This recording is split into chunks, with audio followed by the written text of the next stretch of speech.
All right, all right. You know, 1 minute late is a lot better than 30, which has been the trend lately. What's up, everybody? What's this message that I saw while I was eating? How do you not get consumed by the darkness as an autistic person who is so politically aware with no good release mechanism that it causes a stack overflow error for giving I've been playing Factorio. You could try that. What's up?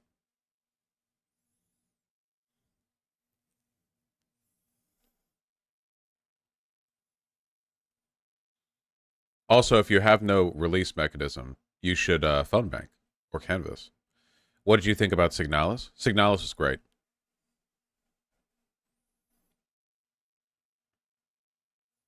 So have you watched The Amazing Digital Circus? Um, yeah, it was pretty good. I'm a lot more charitable than a lot of people are to like, you know, independently made internet media projects, I guess. I feel like if it was made by like a professional studio, I'd be a lot harder on it. I guess it has potential. It needs to sort its shit out though. Like it needs to figure out what it's trying to go for, I guess. What we need here is a tight five. For all the things that people criticize Hell of a Boss for, um, that show has a really, really, really fast pacing, you know?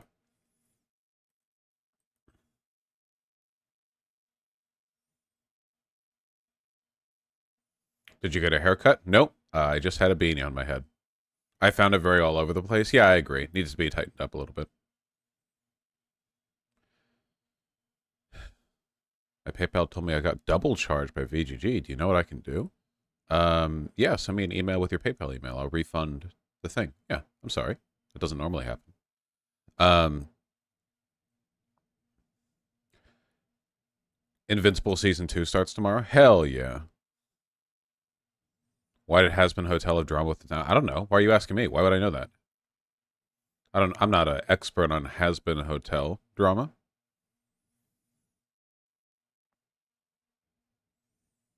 I thought TADC was pretty good, but I don't like Glitch's work overall. I don't know anything about them. I knew Vivzy Pop before she started doing all this, but I don't know anything about Glitch. Um, no, I have not seen the Adam Eve episode of season 2. No, I have not seen Killers of the Flower Moon. No, why would I know that Tekken 8 has a new character? Are you going to watch the Joseph Piers Morgan interview? No. Do you watch some more news sometimes?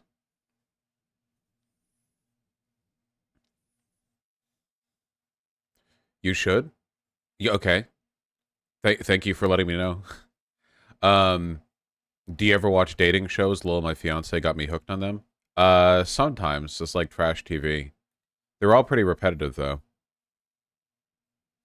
Would I shill for ground news? I turned an email of theirs down just yesterday.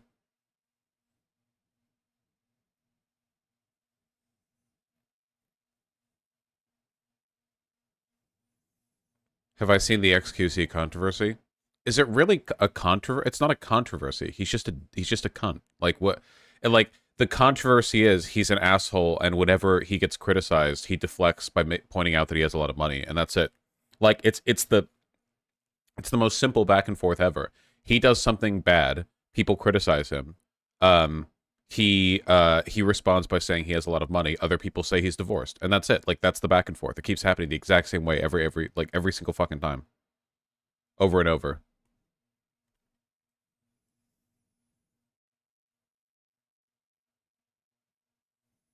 There's nothing wrong with him reacting to a Vox video explaining him Gaza. It doesn't really matter. Like if people don't like him, they're going to interpret whatever he does uncharitably, which in his case is fine because he sucks. So like, yeah, that's fine. Um, that works.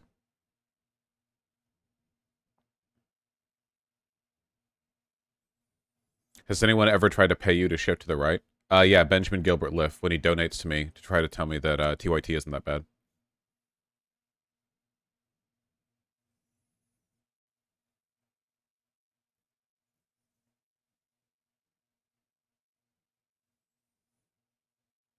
Have you seen what's going on in Panama? Oh God, don't send me Instagram links. I fucking hate Instagram for desktop. Jesus Christ. No, I have not watched the anime Pluto, but if it's made by the writer of Monster, I might like it. Fetterman is an ass. Yeah, I saw this. I am really about making sure that Israel is able to do what Israel deserves to do.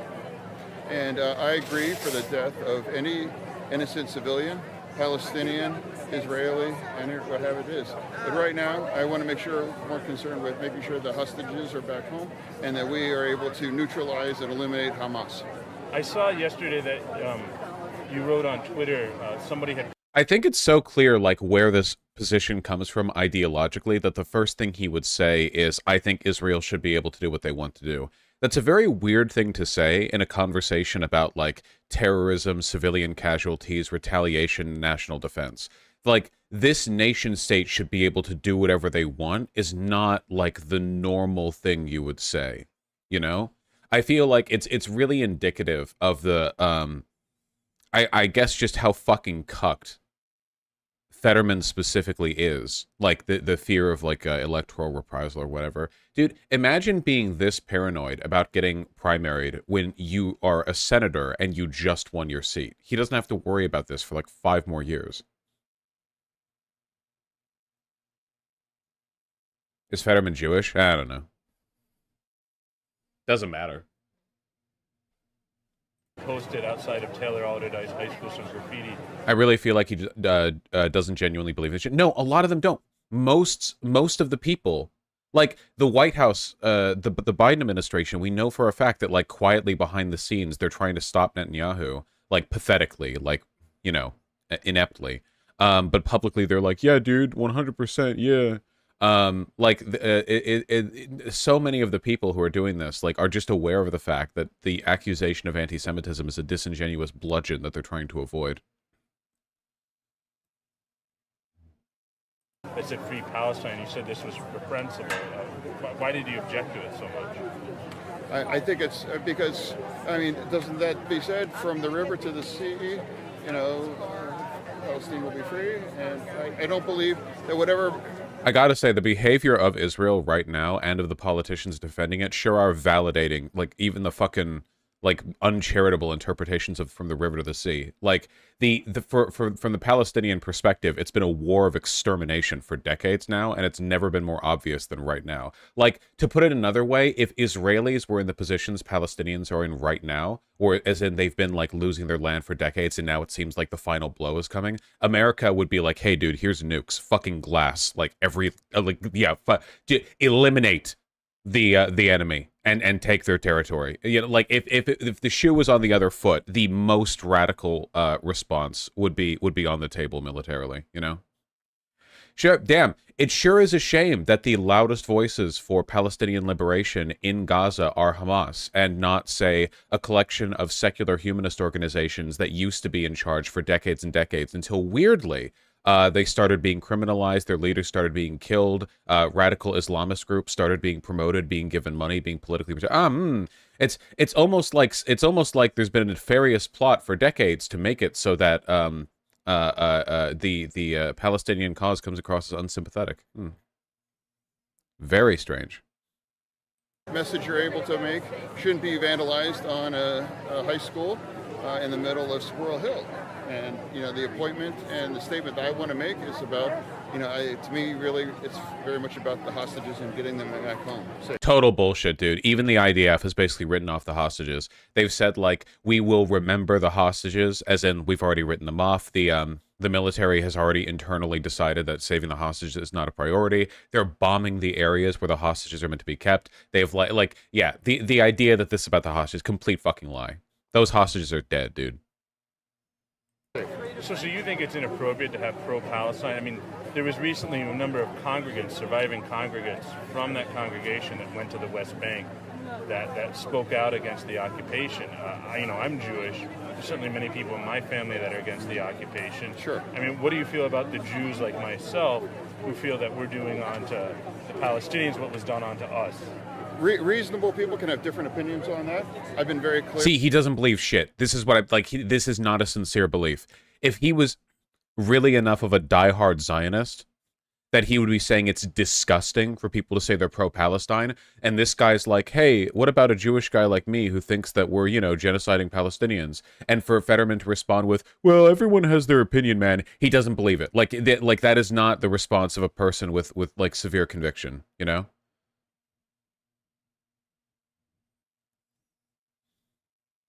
It's like a giant bomb of PAC money to get rid of progressives. APAC is causing this. I am so fucking sick.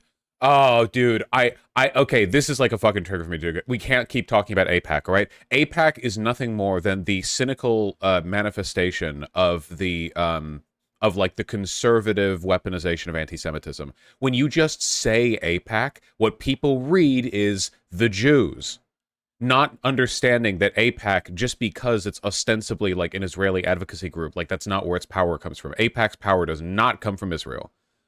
Just like it again, it's not technically incorrect, but AIPAC is just the front. When people say like AIPAC's going to get you, like people run with that. I would strongly recommend caution with this specific language, just to make it clear. It's kind of like the same thing as like black crime, where it hurdy hurt, right? Where you can just say like blacks commit more violent crime or whatever, and it's like, okay, well that's technically true, but then like look at the underlying sociology. But if you just say black people commit more violent crime, you're implying something, and that's how I feel about the AIPAC thing. Clear on mine before I became senator as a candidate. Holy shit, Benjamin Gilbert, what the fuck did I just say? And everybody understands how I'm going to come down and vote. Oh, well, there it is.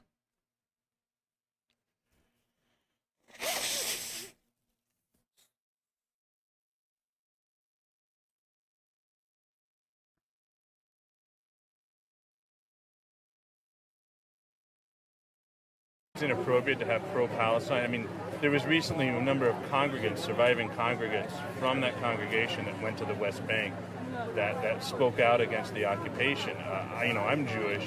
There's certainly many people in my family that are against the occupation. Sure. I mean, what do you feel about the Jews like myself who feel that we're doing onto the Palestinians what was done onto us? Reasonable people can have different opinions on that. I've been totally sincere beliefs, totally sincere. Screaming from the rooftops about how Israel needs to have more power to genocide Palestinian people. Do you think that I'm a Jew? Do you think we're actually doing like a Holocaust to the Palestinian people? Yeah, I don't know. To each their own. Difference of opinion. Fucking.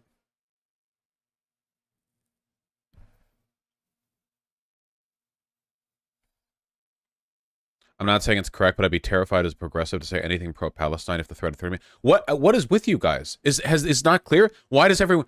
Did you know that they'll try to primary you with accusations of anti-Semitism? We know. Oh my God, I feel like there are people in chat who are like fucking whispering in my ear, like worm tongue, like, hey, AIPAC, what the fuck? We know. Holy shit! Thank you for your wise contribution.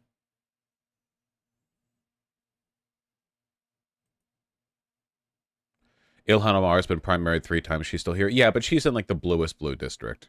She's a pretty exceptional case, I feel.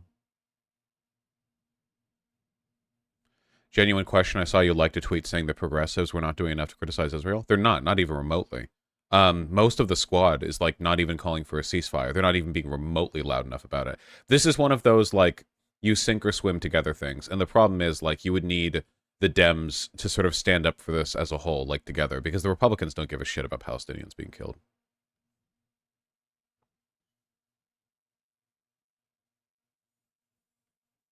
Benjamin, you are on a fast ticket to a day ban. You have been attracting my attention. People need to be reminded that attracting my attention too many times during one stream is a quick way to exit the stream chat. That's been a rule for a long time.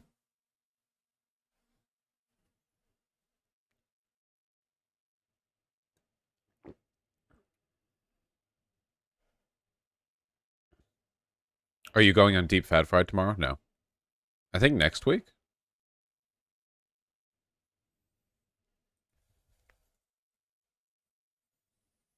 Apparently they've been talking shit. I don't know. Yeah, I saw this.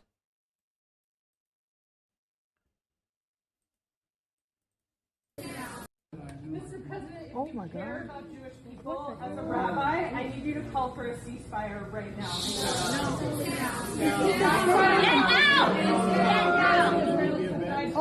Love this environment. Love this political climate. Super good. Not killing Palestinians. You need to get out. Only the most miserable, insufferable liberals in this crowd. Yeah, they literally... I don't know if that was like a shush that was just really high-pitched or whatever, but it sounded like a hiss. Mr. President, if you care about Jewish people, as a rabbi, I need you to call for a ceasefire right now.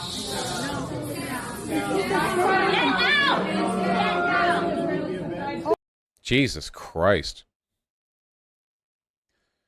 This really is one of those, like, damn, love living in history moments where it's like, oh, that's going to be cool. I can't wait to be like an old person and to read a history book and for there to be like a section on the Palestinian genocide and to be like, yeah, in America, we not only did nothing about it, we actually encouraged it. And, you know, there was a brave rabbi who, was that a rabbi? Yeah, rabbi. Who spoke up at like a Biden press conference meeting and she was fucking hissed at.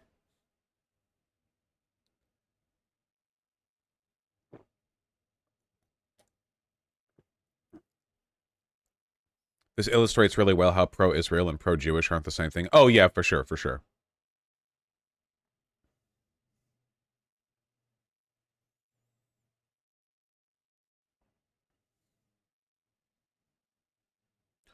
Do you think a good plan of removing Hamas would be working in tandem with other friendly special forces and send them in to remove Hamas? No, Hamas shouldn't be removed. Israel created Hamas. Why would you want to destroy their creation like that? What are you, anti-Semitic? What do you get what do you want to tear down the work of Jews? Come on, what the fuck? Well, Netanyahu is like a secular fascist. He doesn't give a fuck about Judaism, so whatever. The best way to get rid of Hamas is to give the Palestinian people hope for a better future that does not involve martyrdom. Right now, they don't really have that hope. Like, why? Like, can you really fucking blame a Palestinian right now for like thinking sympathetically of Hamas when they're being annihilated and everyone is supporting them and the fucking most powerful country on earth is giving Israel weapons? Like, holy shit, you know? It's literally like a die at a refugee camp while being bombed from Israel or die on your own 2 feet with a gun in your hand deal. Like, if that's the dynamic that Israel is forcing on Palestinian people, then yeah, no shit they're going to join Hamas. If you want them to not join Hamas, you could just give them hope, and they will not do that because people by default don't want to do that. Hopeless people do that, not hopeful people. Biden called for a humanitarian pause to the fighting. Let's go, Biden. Didn't. No, he didn't. First of all, humanitarian pause is shit. Oh, here, take a 5-minute break from getting bombed so we can give you some Band-Aids for the next bombs that are coming. For 2, called for? I don't give a shit what he calls for, okay? I care about what he does. It's pathetic. Yes, it is, Khalik Tessie.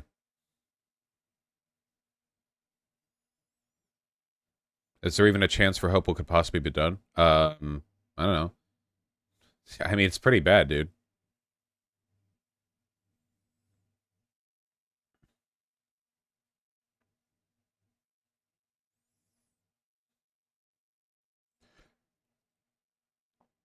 Did you see the people about IDF police basically brutalizing Orthodox Jews for protesting the war in Israel? Yeah, this was the group of like super Orthodox anti-Zionist Jews or whatever in Israel. I saw this. Remember, guys, Israel's a safe place for Jews. The only safe place for Jews.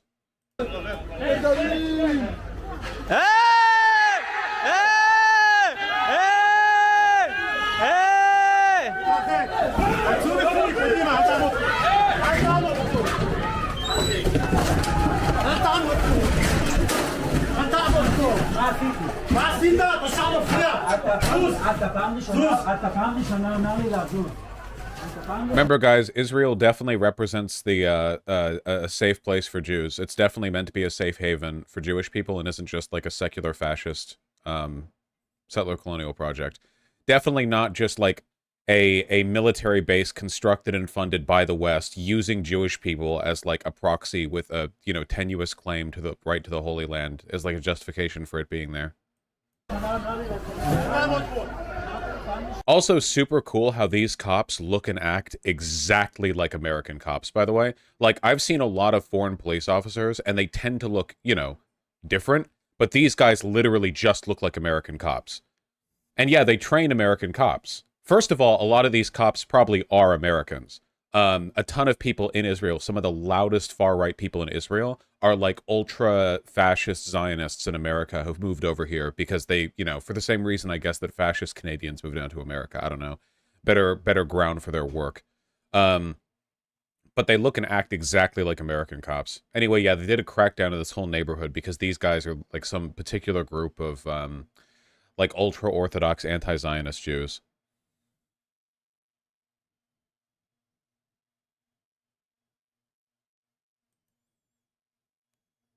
There's a lady cop there, too. There are plenty of women police officers and military personnel in Israel.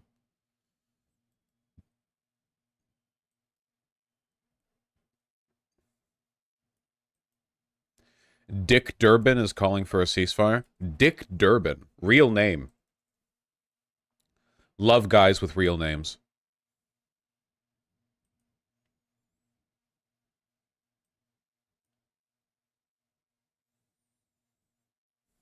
Dick Durbin, AIPAC's first successful recruit, becomes first senator to call for Gaza ceasefire. I don't know the drama here.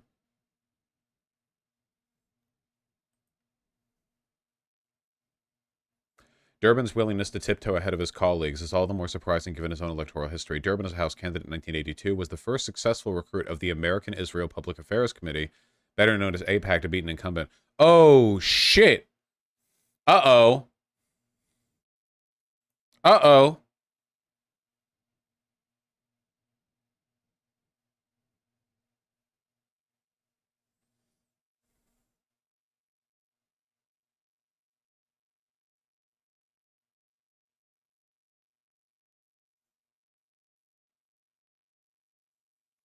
In 2015, AIPAC and Durbin were on the opposite sides of the Iran deal, with Durbin organizing Democratic colleagues to support it and AIPAC reportedly spending $20 million in ads against it. A pretty good, like, litmus test for politics, if you want to know what you should and shouldn't support, is if whatever AIPAC supports, whatever they don't do. That's usually a pretty good way, like, really quickly at the face of things to decide, you know, where you should stand.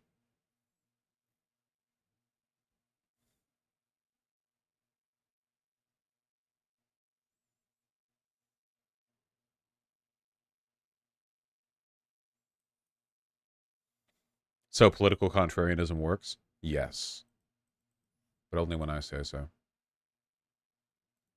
Listening to people in power, President Yu, Secretary Blinken calling for a humanitarian pause, are asking themselves, why is that different from a ceasefire? 2 years ago, 2021, during an escalation of violence between Israel and Gaza, you called for a ceasefire and you said you, quote, couldn't disagree more with Netanyahu's policies, quote, when it came to the treatment of Palestinians. Is a ceasefire needed now? I think it is, at least in the context of both sides agreeing. For example, the release of those who have been kidnapped should be part of this, immediate release. That should be the beginning of it. An effort should be made to engage. Still cucks. Saying Israel should stop slaughtering civilians if Hamas lets the hostages go is still a war crime because it's still collective punishment. It's saying, so if Hamas doesn't let the hostages go, then they can keep doing it. Also, a lot of the hostages are still fucking dead. You know, like the indiscriminate artillery and missiles and so on and so forth are, you know, killing the hostages. So engage in conversation between the Israelis and the Palestinians. Let's face it, this has gone on for decades. Whatever the rationale from the beginning, it has now reached an intolerable level. We need to have a resolution in the Middle East that gives some promise for the future. Have you told the president, the White House, you think it's time for a ceasefire? Because that is a... What is this? Can you see this? Frogan / this leftist block is disgusting, wishing death of Fetterman. If only that blood clot had done what it deserved to do. Dog, Fetterman is literally supporting a genocide. You really gonna clam up on this? Like, no shit. I personally, as political, like, if you become one of the most powerful people in the country and you're like, yes, with my power, I will disingenuously misrepresent my positions in order to support the mass death of innocent civilians. And then a person from the group being genocide is like, damn, I wish this guy was dead. Like, you're like, I'm really supposed to get up in arms about this? Like, Jesus. A word that the president is intentionally not using. Well, believe me, what I said earlier about ceasefires under circumstances, for example, the release of those who have been kidnapped as part of it, indication that this is a good faith effort on the part of the other side. But no, I've not communicated with the White House on that. Well, they heard you now. Senator Lindsey Graham on CNN this week, he is... Neat. Still not enough. To not so lightly, as a whole, I would encourage the Holy shit, Johnny Sins? other side to not so lightly throw around the idea of innocent Palestinian civilians, as is frequently said. I don't think we would so lightly throw around the term innocent Nazi civilians. Cool. Nice. Great. Love the discourse. Love what's going on. Love that Fetterman and this guy are best friends and agree on everything. During World War II, as a whole. Also, wait, hold on really quick. We did? Like, even if the government is the Nazis, you should still avoid civilian casualties? Like, the strategy of the strategic bombing that we engaged in during World War II has not exactly gone without, like, modern day criticism, you know? I would encourage the other side to not so lightly throw around the idea of innocent Palestinians. Also, there's not really any way to justify strategic bombing against the Palestinians anyway, because the argument for strategic bombing is that even if you're killing Nazi civilians, you're destroying their ability to enforce, like, the war effort, right? But for one, there is no Hamas war effort. That's not a real thing. Gaza does not have factories producing bombs. All of the munitions they get are smuggled in, meaning that civilians getting killed is just that, civilians getting killed. You're not, like, disrupting a big war economy or whatever. I don't think that indiscriminate bombing is good, even when it's being done against the Nazi population. However, Dresden got what it deserved and should have gotten worse. You know, I don't give a fuck. Like, Nazis gonna cry about that. Like, they don't give a fuck. Nazis would kill the world and they complain about, like, fucking firebombing of Dresden. I don't give a shit. Fuck you. Shouldn't have done the Holocaust, dipshit.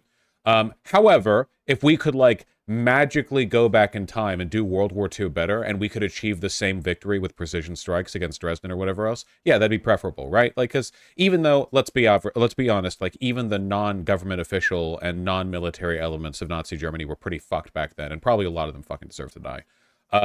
You know, precision striking, pretty cool. They just didn't have it back then. Whatever. We do now. Also, but anyway, like, even with all that being said, strategic bombing in Dresden or Germany or whatever made sense to an extent because you're disrupting the war economy. You are minimizing the extent to which they can produce the equipment they're using to kill your soldiers. You are helping the war effort. But that's not the case at all with Hamas because they get their shit being smuggled in. So if you just randomly kill Palestinian civilians, you're not, like, interrupting the flow of work at the bomb factory that Hamas works at. It's totally incomparable, and even if it was comparable, he'd still be wrong.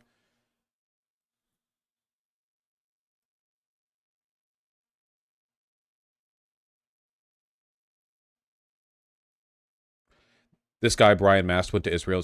Oh, I didn't even see the fucking name. I'm so stupid. Is this the guy who LARPed in his IDF outfit during the beginning of the conflict? This guy, like, went over to Israel and sucked a couple IDF dicks while he was over there, and then he wore his fake fucking military outfit while doing, like, fake press conferences to the press. Like, as a guy who sucked several IDF cocks, and as a guy who, like, pilfered this uniform from the laundry room while I was over in Israel, you know, I have much to say on this conflict.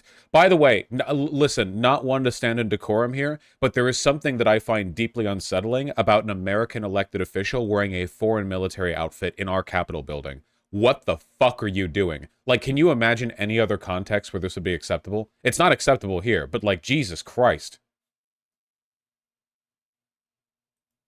You know, that's the thing about Johnny Sins. He's held many jobs.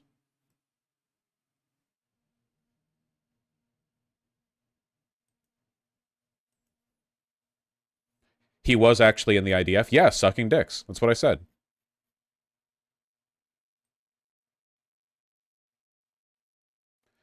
What do you think about what Sanders said? The situation I think Sanders has been cucked.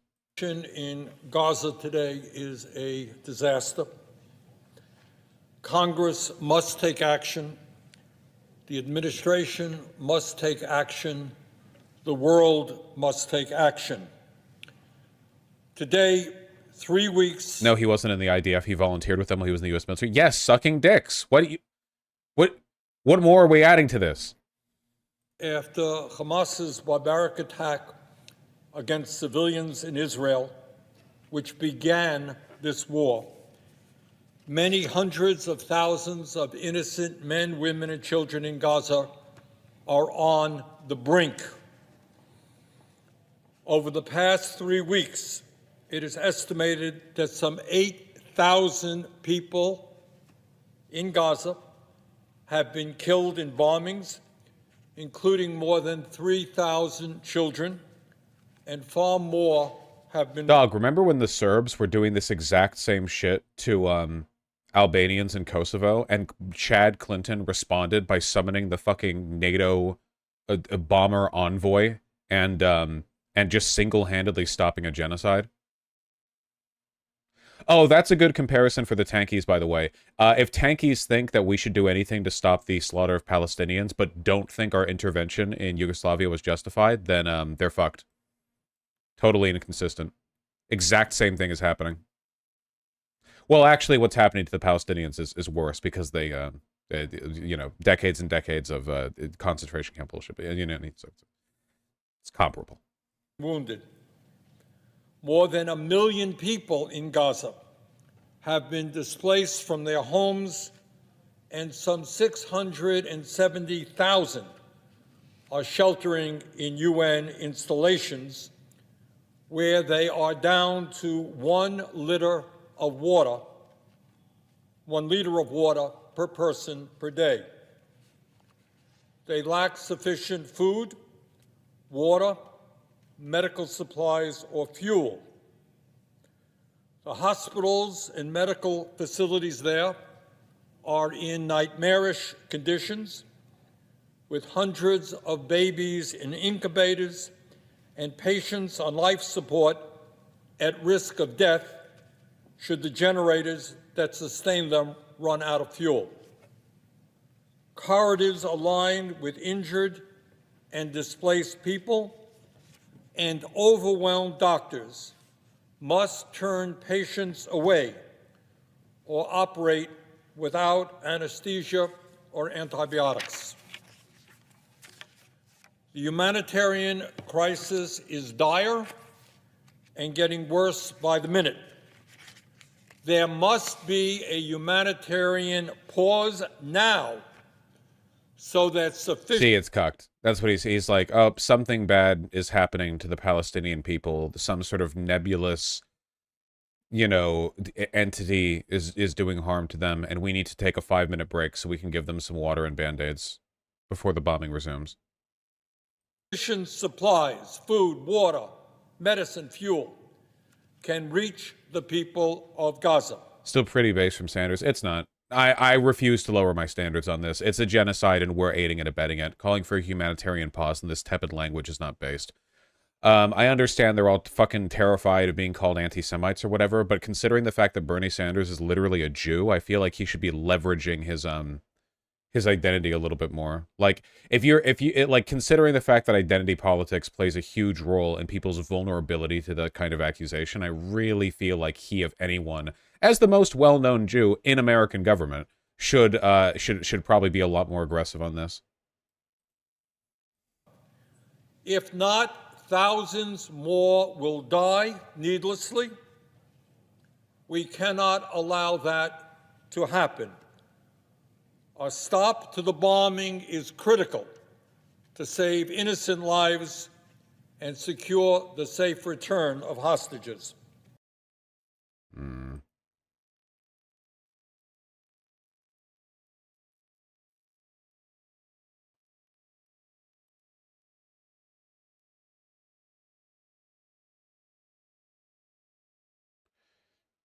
Still treason in the eyes of a nationalist? What?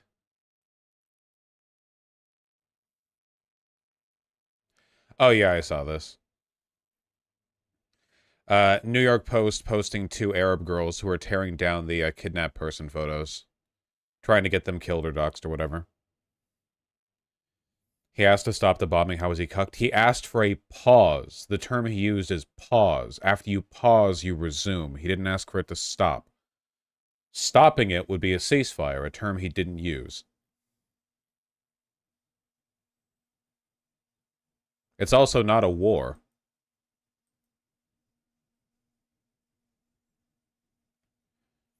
Why are they tearing down the posters? Zionist propaganda. Why the fuck should there be missing hostage posters for people who are kidnapped over in the fucking Middle East in America? Like, why?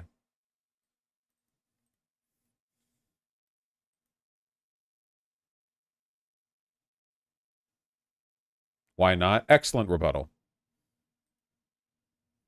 The Hamas tunnels have extended all the way through the underground, all the way across the Atlantic over to New York City.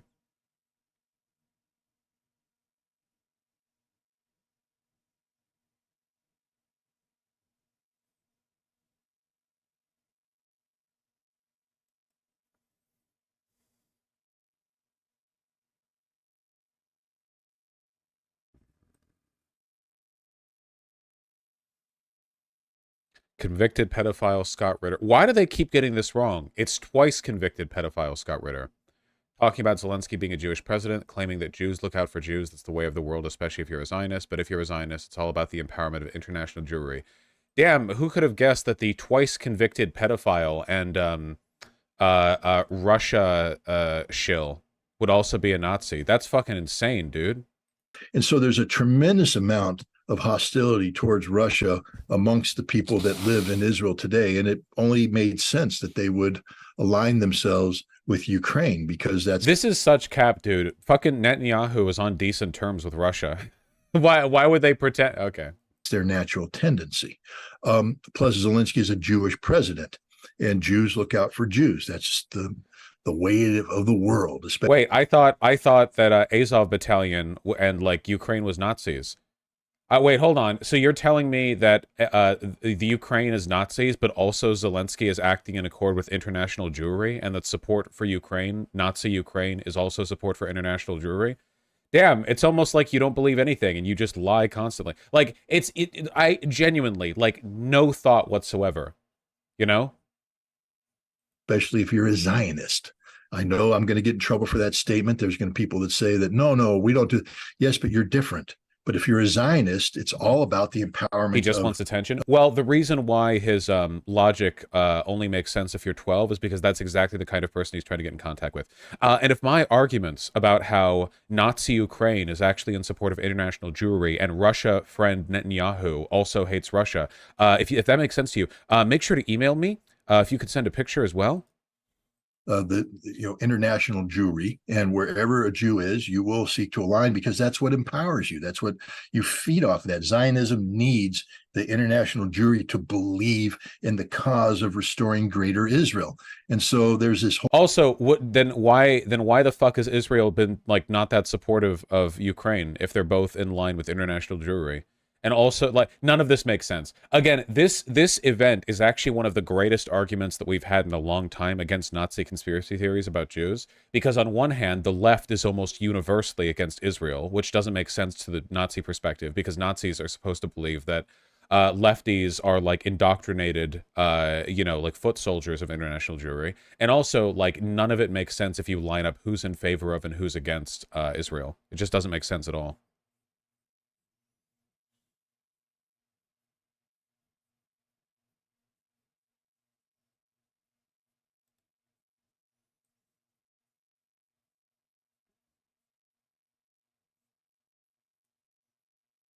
I don't know who Boots Riley is.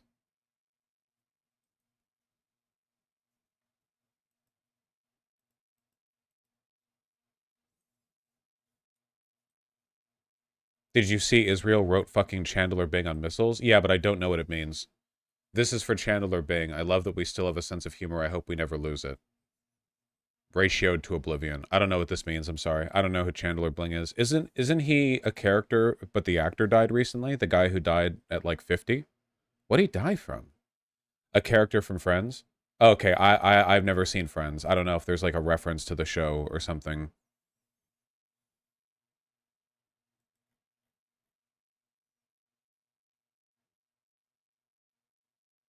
He drowned? Well, that fucking sucks. He was Benny from Fallout New Vegas? Oh, the pinstripe suit guy? That's really sad. Drowning. Was he on something? Pretty tough to drown. Whatever. It's really sad.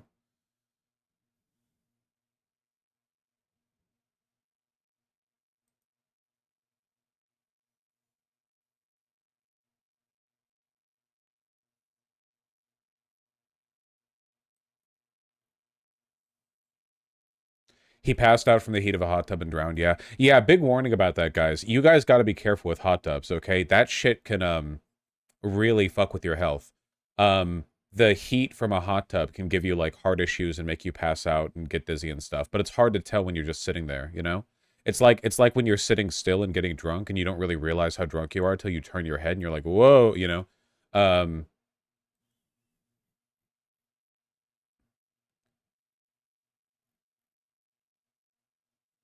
Yeah, if you're ever dizzy, get out of the hot tub.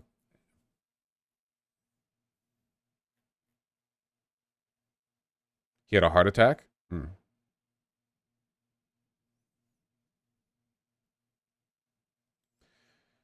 What do you feel Israel's immediate response after October 7th should have looked like? A day, a week, a month, a mourning for those who died, a recognition that Israel's policies towards Palestine are empowering the worst elements of Hamas resistance, acknowledging the fact that ultimately Israel is completely responsible for the attack by doing things that, like, essentially, from the Palestinian perspective, necessitate it. Because, again, right now, from the Palestinian perspective, there are only two ways to die. One of them is in an Israeli airstrike, and the other way is, like, fighting with a gun in your hand. So, you know, that's it.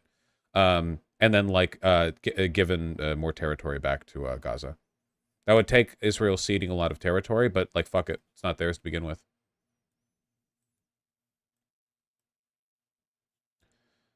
What percent of Israelis support the genocide?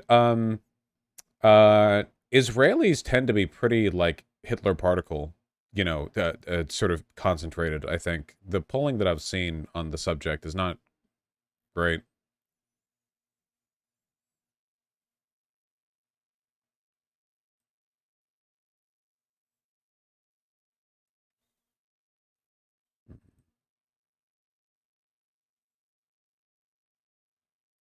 Crazy video showing Hamas fighter emerging from a tunnel and placing IED on IDF Merkava tank.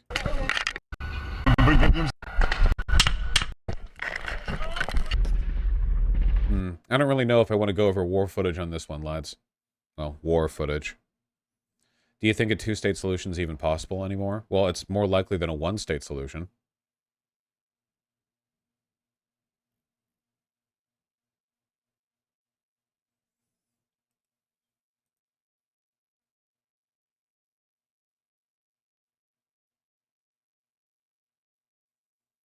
Doing it, It's Always Sunny Philadelphia. Rewatch, and I totally forgot there's a whole ass episode called The Gang Goes Jihad, where an Israeli moves next door and tries to annex Patty's Pub.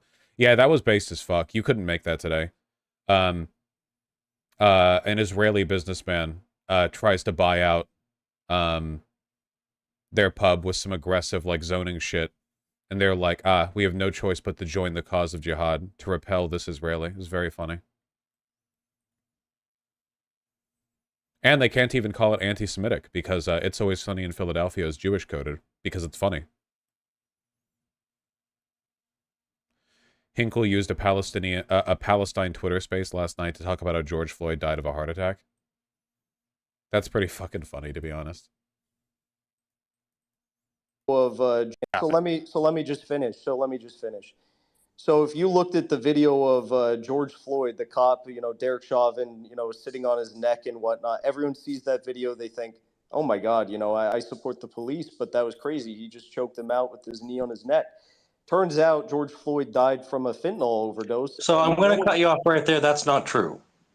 That is not true. And we can have this back and Is forth. incredibly funny because Jackson Hinkle is the most naked grifter in the politics space right now. Like, dude's gone through 16 ideologies in 3 years. It's crazy. He's gone from like Hillary Clinton stand to Elizabeth Warren stand to Bernie stand to like progressive to like commie to like tanky to like Nazi to like MAGA, like it all, and now he's like a Palestinian liberationist warrior or whatever. But at the end of the day, like, because he doesn't believe anything, he just sort of like fails to group in with any particular group of people. I'm reminded, one of the funniest things that I ever saw from him is when he was trying to do the MAGA communist grift, which was like a year ago or whatever. He went on, I think it was Newsmax or maybe it was OAN. He went on there and he was trying to earnestly explain to another fascist why MAGA communism is actually based in red pilled, and the other guy just was not buying it. The other guy was basically like, okay, it sounds like what you're describing is fascism. He didn't say fascism, of course, but like that they're fascists. It sounds like what you're describing is fascism, which I agree with. I don't agree with you calling it communism. And Jackson Hinkle's like, no, dude, it's MAGA communism, so it's exactly like what you believe, except it's called MAGA communism. And he's like, yeah, okay, well, I don't know why we have to call that communism when we already have an ideology for that called fascism. So it's like, so no matter what stage he is in the grift cycle, because he's always shifting his ideology at any given point in time, he never quite fits in with the group he's in. So now he's doing the pro-Palestinian grift, but at the same time, he's like a Nazi. So he's not, he'll say shit like that. Did you see him on Tim Pool? They laughed at him. I think I remember that. I don't remember how recently that was. He's a goofy dude. He's not funny like Haas is. The difference is that Haas might be like a lunatic and a retard, but he does seem to believe at least some root of what he's saying. I think Haas is like an adherent of fascist esotericism, where Haas will say lots of shit that means nothing at all and pretend that it's in some way like grandiose or significant, but there is an underlying core of stuff that he does believe, and that's what roots him to his position, whereas Jackson doesn't give a shit about anything and will just say whatever.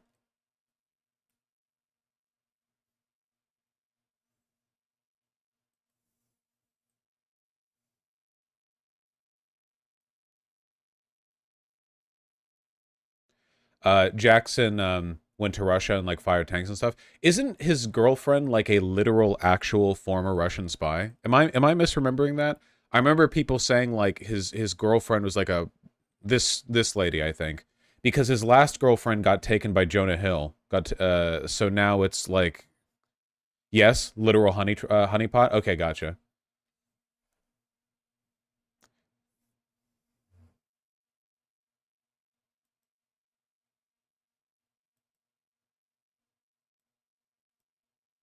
He got a state-sponsored GF. Oh, shit, you're right. State-sponsored GF. Finally, my man.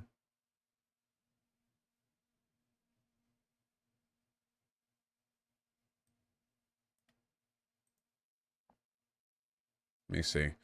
Houthis are still firing missiles at Israel. Yeah, that doesn't surprise me. I don't think anything's going to come of it, though. I'd be very surprised if it did. Boom.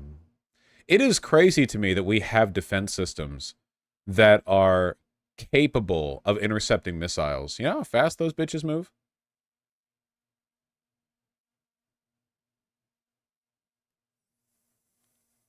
Let me see. A person tearing down photos of missing civilians kidnapped by Hamas claims she cut her hand in one that had razors on the back. It's a bad idea to do this because eventually the flyers do need to come down, hopefully when the hostages are freed, but putting razors behind them could hurt kids too. Also, fuck this lady, lol Schadenfreude. Actually, not a bad point from Tim. This is a little bit more brain power than I'm used to seeing from him, I guess, you know. It's still wrong, obviously. I don't give a shit about people tearing down the posters. If you are going to tear down posters, obviously be careful. People do put razor blades behind them.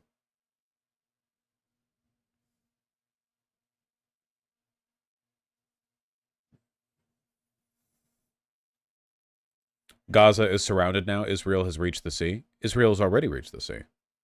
Oh, you mean even more surrounded. You mean double surrounded, I see.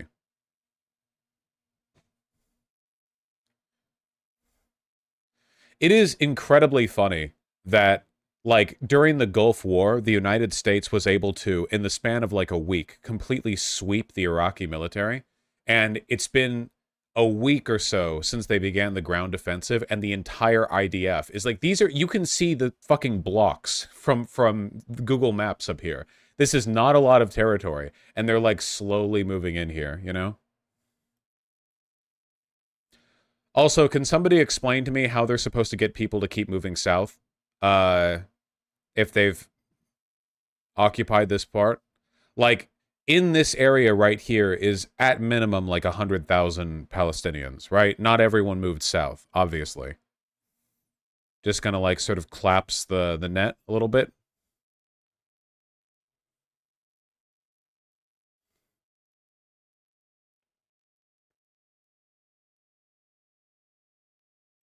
Reports of a school designated as a shelter was bombed. Hamas tunnels. At least 20 killed at school being used as shelter in Gaza, UN says. Hamas tunnels. There were tunnels under Hamas. What? Tunnels? What? What was it? Doesn't matter. Hamas tunnels under it. Or Hamas tunnels? Tunnels? Hamas.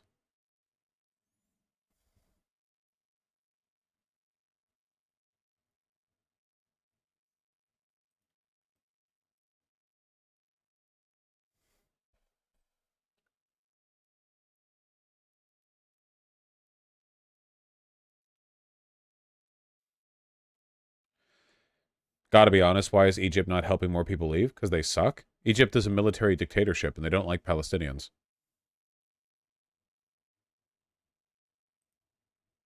Close this, close that.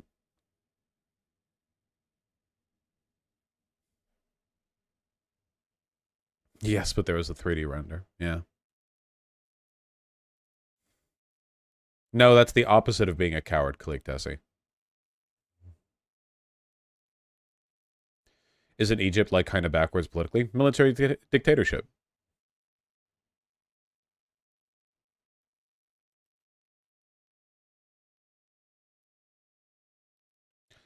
The real reason it's so slow is because Israel cannot commit as many forces to this operation, because if they do, it leaves them open to attacks from Hezbollah, so it's a slower operation. I suppose that makes sense. If that's the case, then it's possible that Hezbollah is actually saving Palestinian lives by giving them more time to flee or prepare.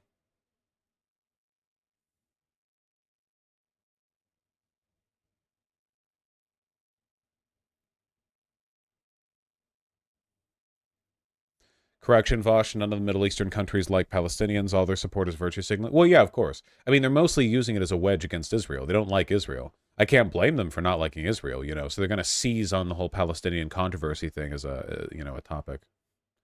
Aren't two U.S. carrier groups situated just off the coast? Why does Israel care about Hezbollah joining in? Well, just because there are two carrier groups there doesn't mean that they don't want to have their own troops there. And, you know, the carrier groups are for support. They're not there to just prevent an invasion on their own.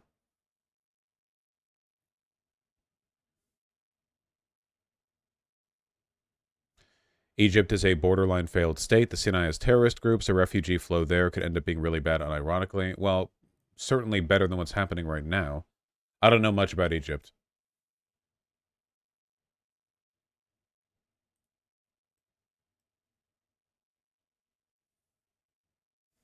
Ramstein, they're like $250, and I got them from Warby Parker's.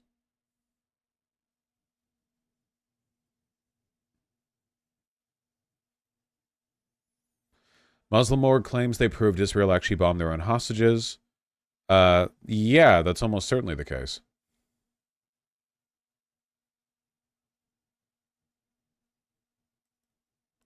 Biden has called for a pause in hostilities. Yeah, this is, dude, this is such weak shit, dude. What called for? What the fuck does that mean? First of all, this is from yesterday.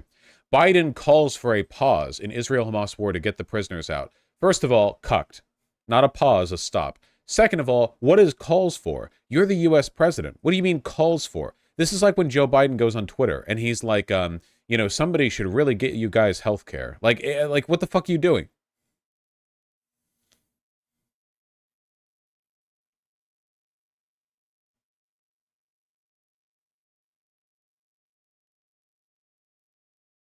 Also, he's only saying a pause to get the prisoners out, the hostages. So he's essentially, like, he's not even commenting on the civilian casualties.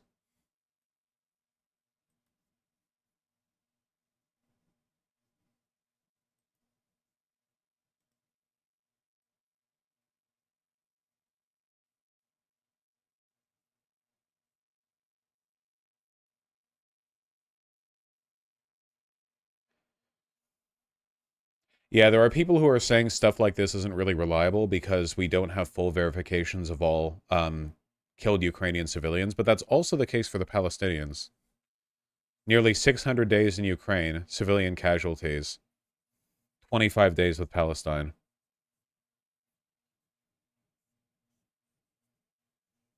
And you can see the child ratio down here, too.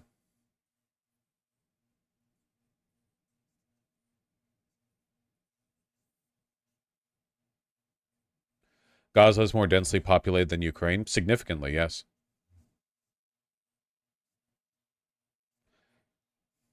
Doesn't it have to do with density? Yeah, but, like, deaths are deaths.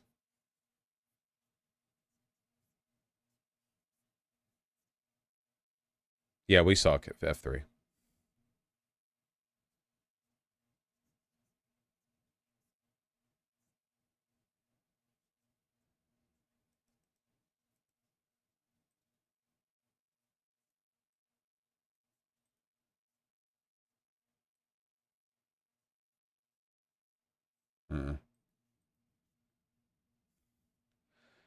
Vosh, a lot more Ukrainians have died than that graph indicates, though. Yeah, people keep saying that, and obviously, like, that's true. But that's also the case with the Palestinians. And I don't like the dick waving, I guess. The thing is like, the situation was very different in Ukraine. For one, a lot of the areas where there's been, like, consistent fighting were pretty near the Russian border, and there was forewarning. Like, there was months warning in advance that Russia was going to invade. A lot of Ukrainian civilians just fled west. Like, Mariupol wasn't fully populated you know, when Russia invaded. A lot of them had already left. That's the difference, man. You can't flee Gaza. That's the whole fucking point. If you're in eastern Ukraine, you can go to western Ukraine. You know? Not saying it's a fair deal, just saying that's on the table. You can't flee Gaza. That's the whole point. Oh, you meant Ukrainians? The Ukrainians can flee, the Gaza people can't. Vosh warning while Russia was still denying it till February 24th. Yeah, but that was still, like, everyone knew. Zelensky said so. The U.S. State Department said so. Like, yeah.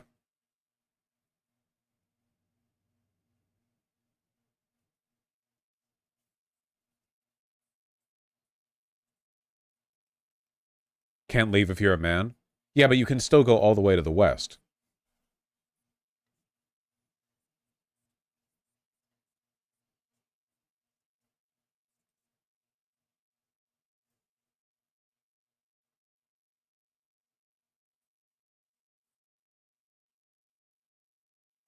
What do you think of Ukrainians leaving Western Ukraine to become refugees in Western Europe? Ireland has taken in thousands of Ukrainian refugees, and we're literally putting them in little more than shipping containers because we have no resources. I guess you should do some YIMBY shit, man. Build out those houses. Hell yeah. Build some fucking apartment buildings. Hell yeah. More than 70,000 people died in Mariupol, I meant. Okay, wait, hold on. I don't know if that's true.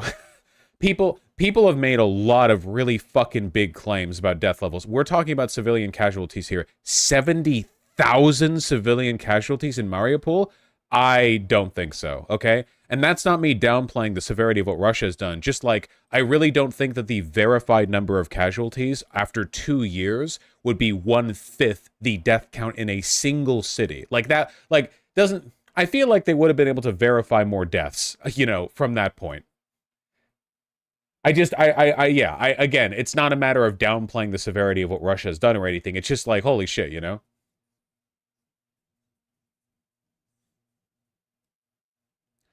I think it's best to stop comparing Ukraine and Palestine because it's pretty tasteless, Mayo. No, it's not.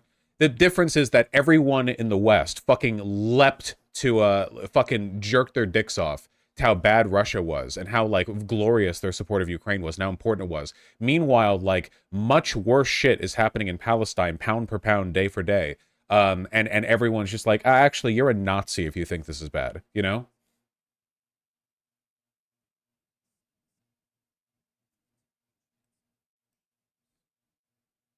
Well, Russia doesn't let international observers actually count the dead.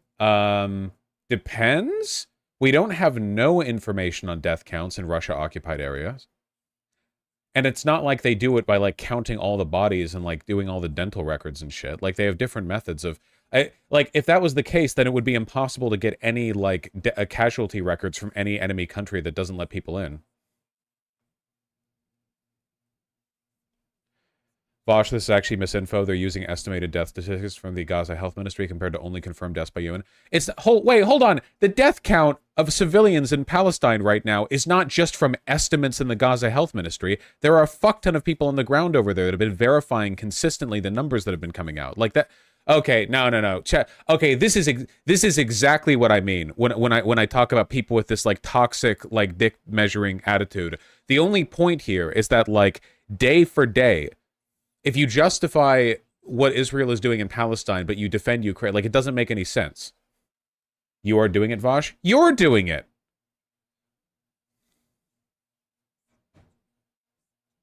Like, yeah, the death count that we have from Palestine, they literally listed names and ID numbers. There's literally like a document with thousands of names lined up.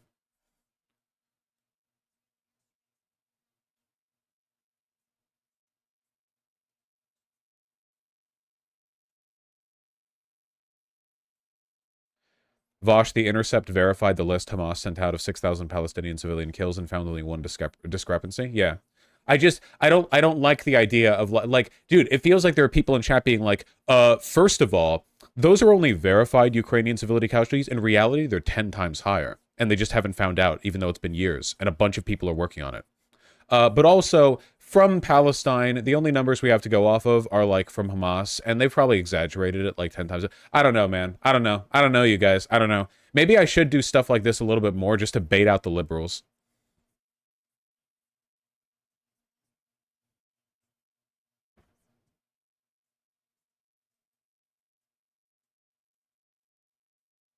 Honestly, yeah.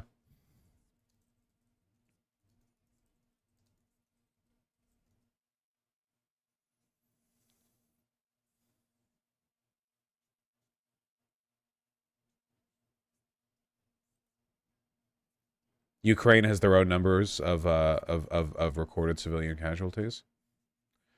Hold on.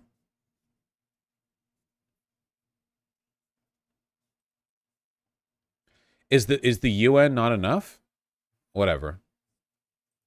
Hold on. Ukraine civilian casualty estimate.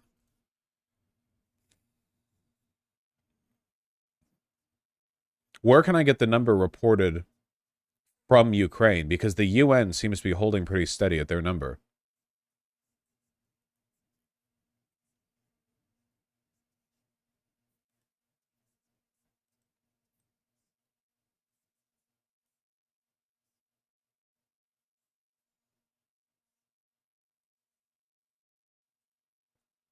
Yeah, the UN numbers are about 10,000 killed, 20,000 wounded from the UN. But what about estimated and claimed casualties? Source, Ukrainian government, 11,000 killed. Who in chat said this is from a different... even the Ukrainian government only has a slightly different number to the UN. So who's claiming 70,000 dead in Mariupol alone? Like, do you think the Ukrainian government might be milking that a little bit more? If the total number of dead from a single city was like 10 times the entire civilian casualty count they've recorded for 2 years? Come on. That's enough. We're moving on. Come on. Trillions dead. Yeah, no, come on. It included troops? That's different. Those aren't civilians. Okay.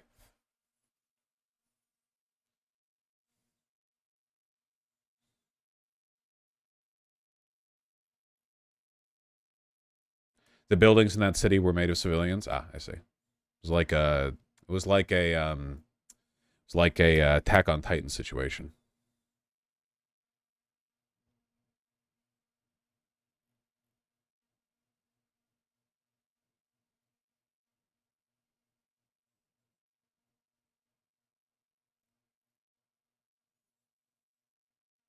All right.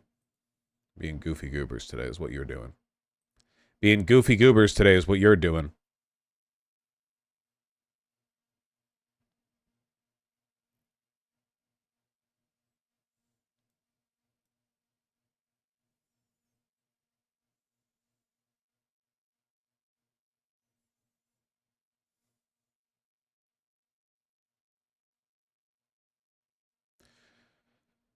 Vosh, pre-war Mariupol had a population of 480,000. Do you really think only a couple thousand civilians died? Dude, what are you doing, man? Dude. They left. That's normally what happens during wartime. People leave. You can't leave the Gaza Strip. That's the whole reason. That's the whole thing. That's the entire thing. Yeah, you can just move. Exactly, you can just move. This is my new keep housing prices high NIMBY arc, okay? You don't like Russia invading your city? Move to a new city. Unless, of course, you're in the Gaza Strip, in which case it's not really a vibe. Well, I suppose you could move from the city of Gaza down south by, like, a mile, you know? Delay things a little bit.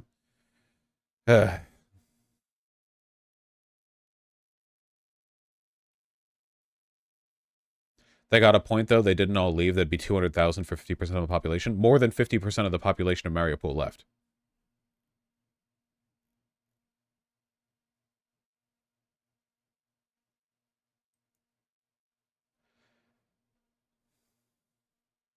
Dude, you're clueless. The city was quickly surrounded and something like only 40 buses were allowed to leave through civilian corridors. Oh, my apologies. I thought we were being ridiculous by claiming 70,000 dead civilians when the official, like, Ukraine counted number was only 11,000. But no, only 20, so only like 5 guys got to leave Mariupol and the remaining 500,000 are dead. And for some reason, Zelensky just hasn't mentioned it, you know? Come on. Dude, why is it you guys are turning into crazy conspiracy theorists the nanosecond that doing so means you get to, like, slam dunk Russia? You're turning into Russians, okay? Your skull shapes are shifting into the kind that perceives disinformation as reality. We're like the whole fucking misinfo war, the whole fucking point of this is, like, what is or isn't true. And it's like, no, actually, the total death count of civilians in one single city is 50 fucking times what the total civilian death count recorded is. Like, come on, dude. I don't think you guys understand. Like, when war happens in an area, most people leave. Like, not 50%, not 80%. When war happens, people fucking dip. If they're given warning, which they certainly were with Ukraine, you know, Russia was massing troops at the border for months.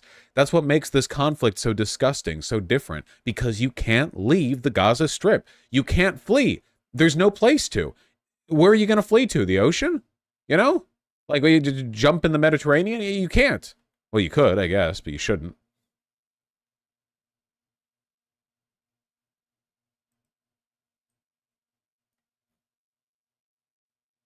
I guess the satellite photos of mass graves are just a conspiracy theory.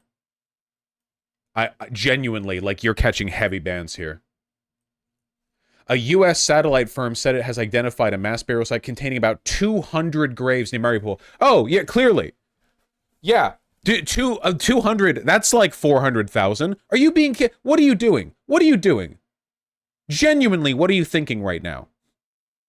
Are you, like, you are putting me in a position where to the layperson, it might come across as I am downplaying Russian atrocities in Ukraine, when I have been one of the loudest voices on that subject for years. You're just insane. I spend years advocating for the defense of Ukraine, for more money from our fucking coffers to support you, and you're like, no, that's not enough. You must believe billions were killed when Russia invaded. Come on. And then you send me this 200 people. I'm not saying people didn't die in Mariupol. I'm just saying that both the United Nations and the government of Ukraine have both settled around 10K civilians dead. Is that not enough? Do you want it to be 100,000? Do you want it to be 1,000,000? How much is enough? How many Ukrainians must die on paper for you to be happy? Are you hoping that when Ukraine retakes their territory, they find a mass grave containing hundreds of thousands of people?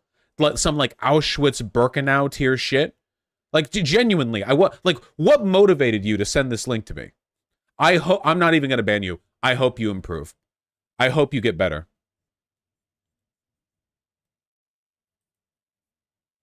I thought Zelensky was the last surviving Ukrainian. That's why he's so famous. Yeah, the final one. Yeah. 200 mass graves are not 200 separate ones. Oh my God. I had the text on screen. A mass burial site containing about 200 graves. Not fractal graves, just graves. Like why? Like why? Why is it not enough that 10,000 civilians have died? The majority of the people who have died in Ukraine have been soldiers, which is still bad, but it's mostly been soldiers. There are no Palestinian soldiers.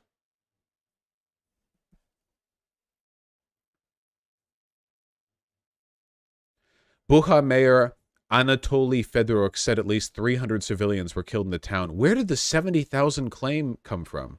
Oh, this is from April 2022. So maybe, like he said later, it was billions and trillions and quadrillions and quintillions and septillions and sextillions and octillions and nonillions and decillions and ondecillions and duodecillions and tridecillions and quadricillions. Okay. Sorry.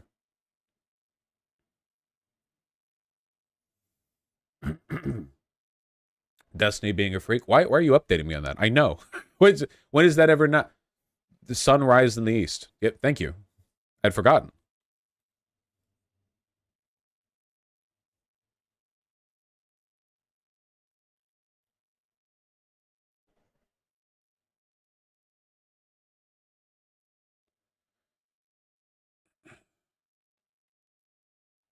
This is the OG source for the 70K number. Also, Ukraine's government themselves said 10K wasn't anywhere near the real number. Then why wouldn't they?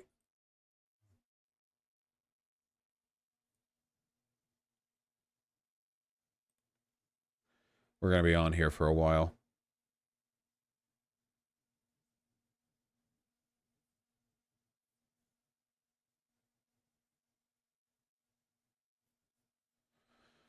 Since March 10th, 300 new graves have appeared in the devastated Russian-occupied city of Mariupol.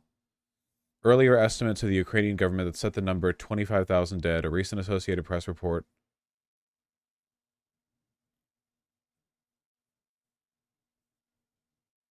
Then why haven't they put that in their numbers?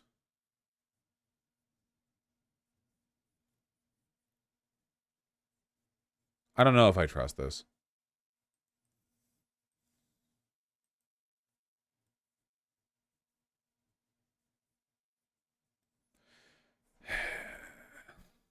Because they're just counting confirmed.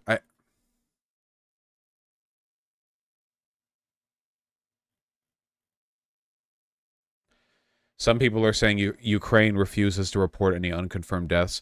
I would like to point out that a lot of this applies to the Gaza Strip as well, because there are people there who are literally stateless and don't even have any official identification. So like the idea, the idea that the fog of war is obscuring this, even after 2 years, like as opposed to like only 1 month in the Gaza Strip. Okay, how many civilians does Ukraine think have died? All I get are numbers that are in line with what we've been talking about. Are there just a couple of offhand estimates, like, oh, it might be more? Because that's not a lot to go on.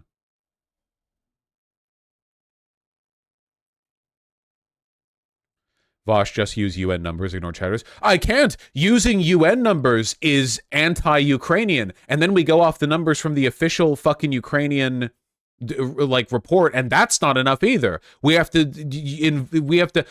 I have to doubt the sincerity of the Gaza Health Ministry's report, even though it's been verified by the UN, and they've reported all the names and numbers and shit. But then when it comes to Ukraine, it's like, well, we have 10K confirmed civilian casualties, but a dream informed me that more have died.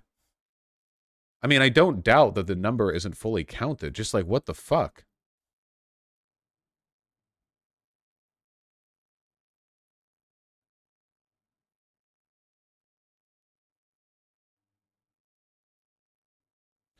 Okay, yeah. It seems like the only numbers we have from Ukraine that are higher are officials saying it's probably going to be higher if we retake all of our territory and sea, you know?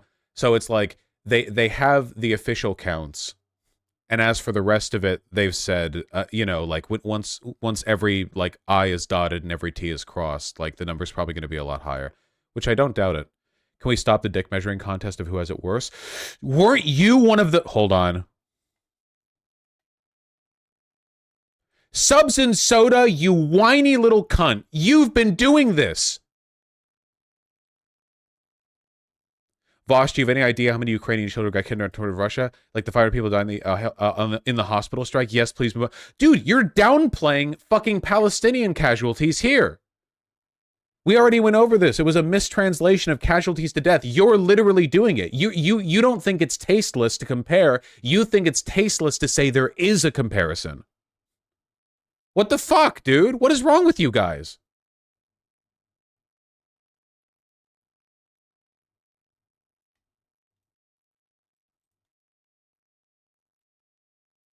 Subs and Soda is an offline chatter. Please no Bannerino. We do value our offline chatters here, don't we, folks?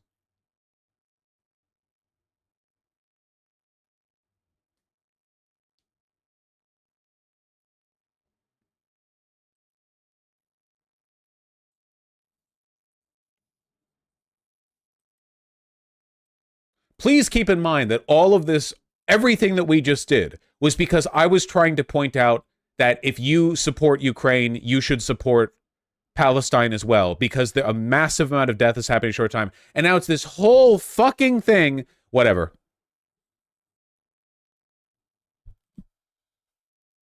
God almighty, you people.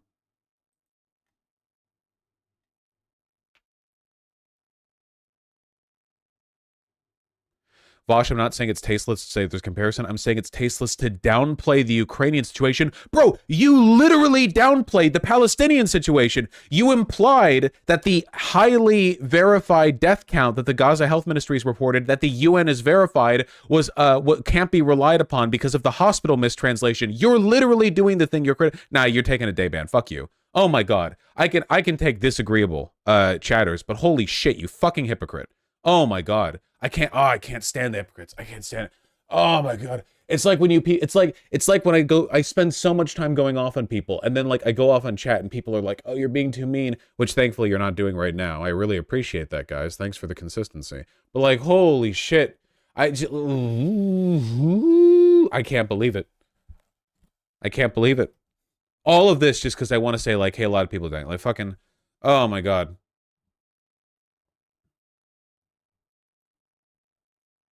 By the way, even the most elevated estimate of civilian casualties in Ukraine, if you went on a number of civilian casualties by day, like over time, this would still blow out the Ukraine conflict objectively. Like no matter, unless you think that somehow there's like 500,000 civilian casualties that haven't been reported on in Ukraine. Like if we want to go on a day by day thing, more are dying per minute than if you averaged out in the Ukraine conflict.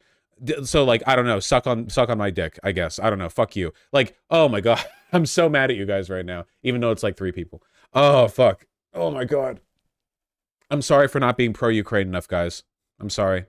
I'm sorry for raising $250,000 for the humanitarian aid to them. I'm sorry for spending 2 years losing friends on the left by defending them. I'm sorry. It wasn't enough. It wasn't enough.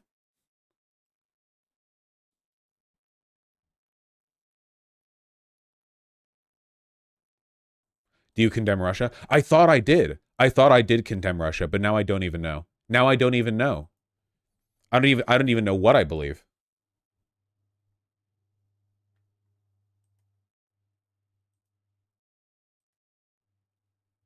All right, I'm sorry. We're calm now. I'm hitting the add button because I deserve it. I deserve it after that. Fuck you. Okay, moving on.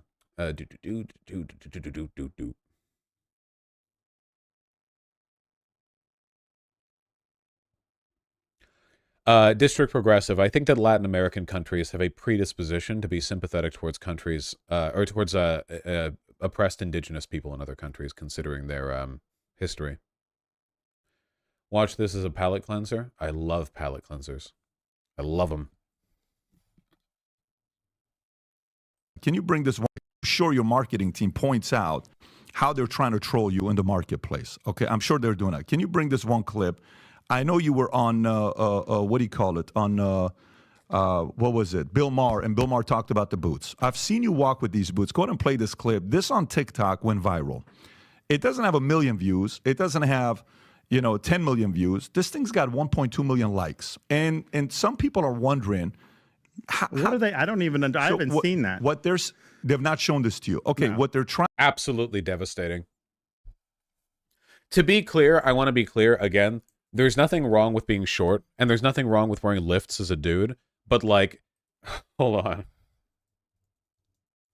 The like crazy lift cowboy boot things that he's been wearing, just insane. What I've noticed is that fascists tend to dress pretty poorly, and I'm starting to actually think that it's a red flag. Maybe we should have seen, maybe we should have seen the writing on the wall with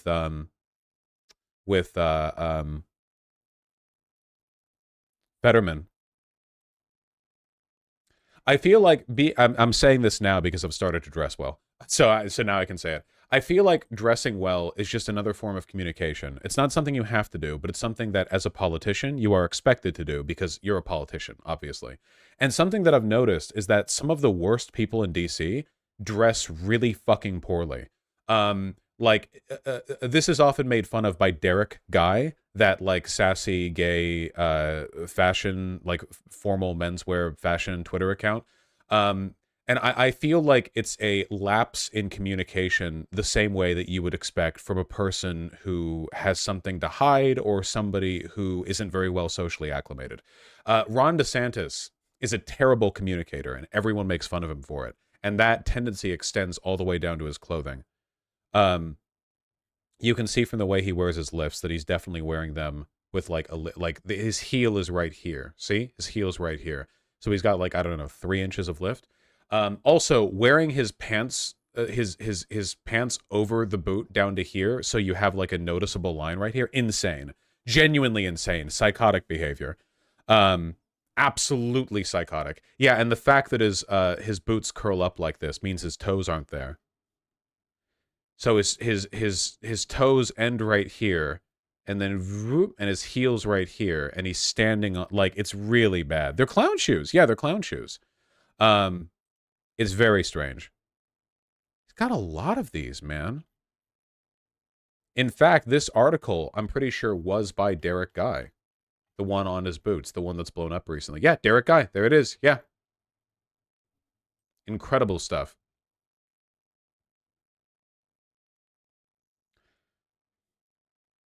Yeah, those are cowboy boots. Yeah, there is no reason why he should be wearing this. You can wear lifts as a guy and not look this ridiculous. It's just very funny. But I do think there's some broader meaning to this. It's like how there's a bunch of people on it's like how Matt Gaetz dresses.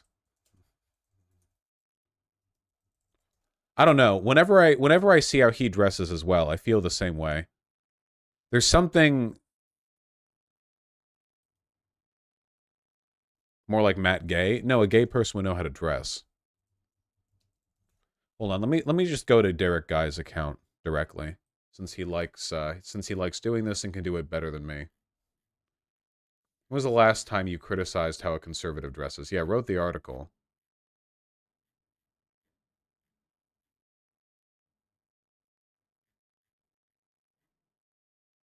Oh, wait, this is the clip we're going over. I don't think I'm going to find what I'm looking for, unfortunately. Jesus Christ! Oh my God, dude, how tiny are your feet? What the fuck? You got like 3 inches of foot at the end of the foot. Yeah, they're flippers. You can swim in these.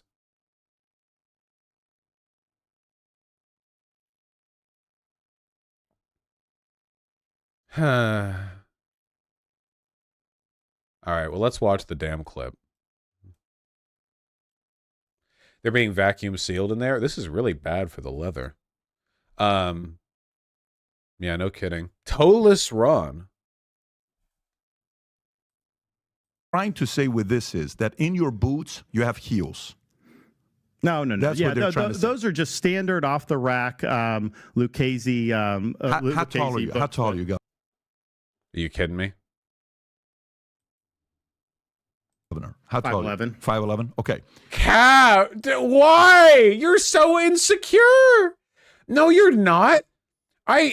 No, come on, dude. What? Why don't you wear tennis shoes and dress shoes? I do wear tennis shoes when I work out. Yeah, 100%. You do? Yep. Okay, I got a gift for you. I'd love for you to wear, okay, I shop at Ferragamo, okay, and...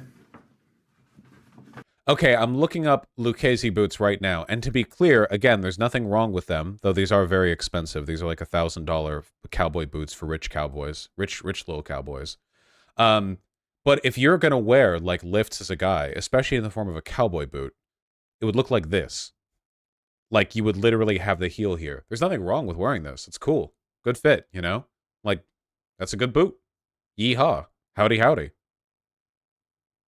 Imagine how many times DeSantis has tripped going up the stairs because the boots don't fit. Yeah, oh, dude, when he walks upstairs, he has 3 inches of leather at the tip of his toes that would, like, clap on top of the step in front of him. What the fuck? Oh, dude, that actually sounds really difficult. Do you think he has to, like, tilt his feet sideways to like, fit up the stairs? Like, he has to shuffle, you know?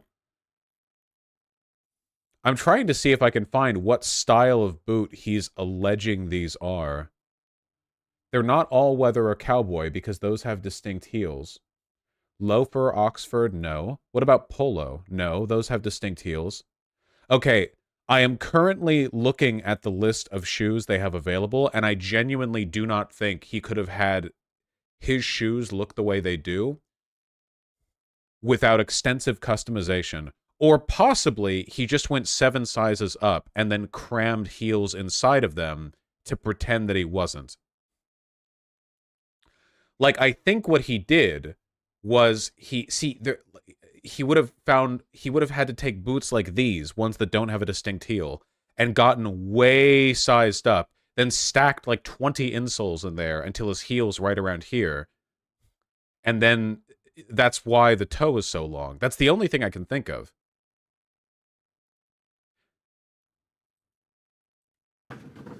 I don't accept gifts. I can't accept it.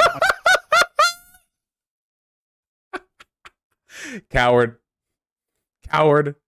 Coward. You coward. You fucking coward. You miserable little coward. You fucking coward.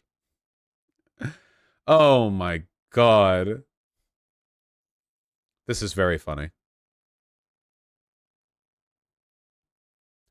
You can get custom Luccheses made? Yeah, but if they were custom made, why are his toes that long? If they were custom made to do what he wants them to do, the toes wouldn't be that long. I really think he just sized it up. Keep playing. Clip's over. I totally get it. I'm sorry. He also said off the rack. Yeah. Like a liar. Off the fucking clown rack.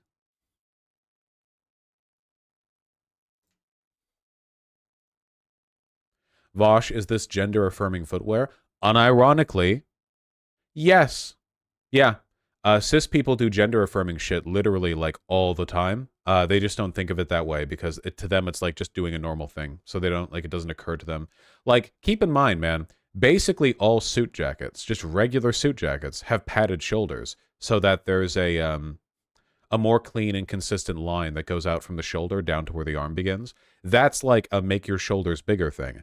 Pantsuits, like the suits that women tend to wear, don't often have them, or if they do have them, they tend to be less pronounced because there's a lot of variance in how the fabric is built. You know, but there's a reason for that.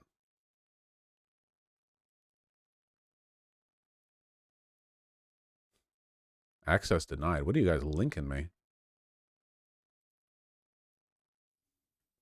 I love looking at stuff like this. God, look at how big those shoes are. Look at how big they are.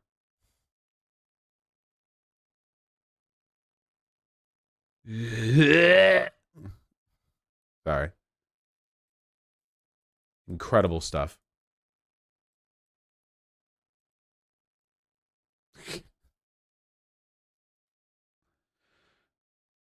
The boots are big male gender, Vosh. My aunt's ex used to wear shoes 3+ sizes too big and stuff them with newspaper because he was insecure about his feet looking small. Literally the fucking It's Always Sunny character. It's this guy. It's just this guy all over again. It's Uncle Jack.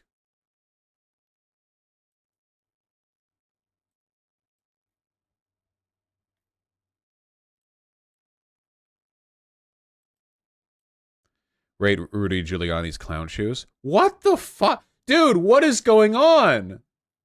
Where did he get these from? Goodwill? Look at, holy shit. He looks like somebody just dropped a piano on his feet. What? The Minecraft drip when you're gonna go spelunking. Yeah, Mario shoes.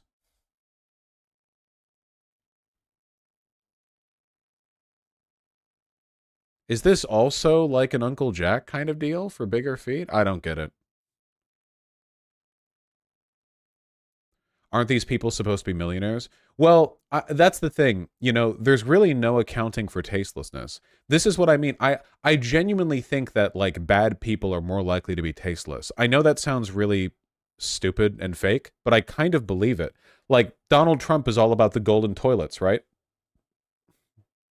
The one thing that Donald Trump has down in terms of his aesthetic is the fact that he tends to buy suits and clothes and stuff that are pretty well fitted. At least suits. I mean, I've seen him in his golfing outfit. But as for the rest of it, like, he has that ridiculous toupee, he has a spray tan, he has this ridiculous, like, golden toilet and the whole thing. I feel like tastelessness goes... It reminds me of, like, Saudi princes, right? When you're wealthy and artless, when you don't have a good understanding of art, life, and communication, and love, I feel like you gravitate towards aesthetics that are just kind of repulsive. You know what I mean? There's a reason why basically all fashion, even fashion, and fashion's expensive. Like, good fashion, that's pricey, you know? Drawing a nice looking illustration just takes you pencil and pens, man. I mean, like, maybe it takes a lot of time to get to that point, but fundamentally creating that, even paintings, digital work, you know, but fashion, good fashion, that can be expensive. But it still tends to come from poor people. Basically, all fashion trends, well, I shouldn't say all fashion trends. That's like a huge oversimplification. Most innovations made in most artistic fields are made by, if not poor people, people experienced with poverty. Usually the wealthy commission the artist, but the artists come from difficult circumstances themselves. And I don't think that's because suffering makes you a better artist. I don't think that at all. Suffering just makes you suffer. I think that empathy makes you a better artist. And being in situations where you're likely to suffer and suffer adversity are also situations more likely to make you empathetic to others. Like, it's the same reason where poor people tend to donate a higher portion of their income to charity than wealthy people do. And it's like they're poor, but they still donate more proportionally to how much they make, which is crazy. They need that money more, but, like, that's how it is. You know, wealthy people are fucking demons. So likewise, I feel like okay, this is my experience as somebody who grew up around rich people in Beverly Hills, because one of the nearest places to my house that I could go to get something, if I had the money for it, which I never did, was Rodeo Boulevard, Rodeo Drive. You know, the spot, you might remember it from GTA 5, the source of wealth, and, like, wealthy shopping in Beverly Hills. And the thing is, when you go there, okay, Rodeo Drive is insane. A lot of okay, there are people whose jobs it is to drive Lamborghinis around Rodeo Drive, park them for a bit, then keep driving them, specifically so the wealthy people walking around will see them go, oh, that looks nice, and buy one themselves. The whole area is like an open air, like, billionaire shopping mart. It's insane. Like, the whole environment there is like, no, I'm being serious. Like, there are luxury cars all over Rodeo Drive. A lot of people just drive there to be seen in them, and a lot of times, like, they get brought there by the dealership to, like, advertise. Anyway, what I'm trying to get at here is, like, look, here's an example. This car is famous. I just walked by here the last time I went to Los Angeles. There's Guess and Bulgari. Right behind it. This car, it's like outside of a restaurant. No, it's outside of a clothing store, and it's like $1 billion or whatever, and it's just there to advertise the restaurant. Like, this car will get broken into and destroyed, and they'll just rebuild it and keep it there. Because, like, it may be expensive to keep the car there, but you only have to sell one item at a store like that in order to like recoup the cost, you know? It's a Rolls Royce. I can't even begin to imagine how much it costs. Anyway, the reason I'm saying all of this is because I've walked around Rodeo Drive a lot, and in my experience, it's full of really poorly dressed people. If you go down to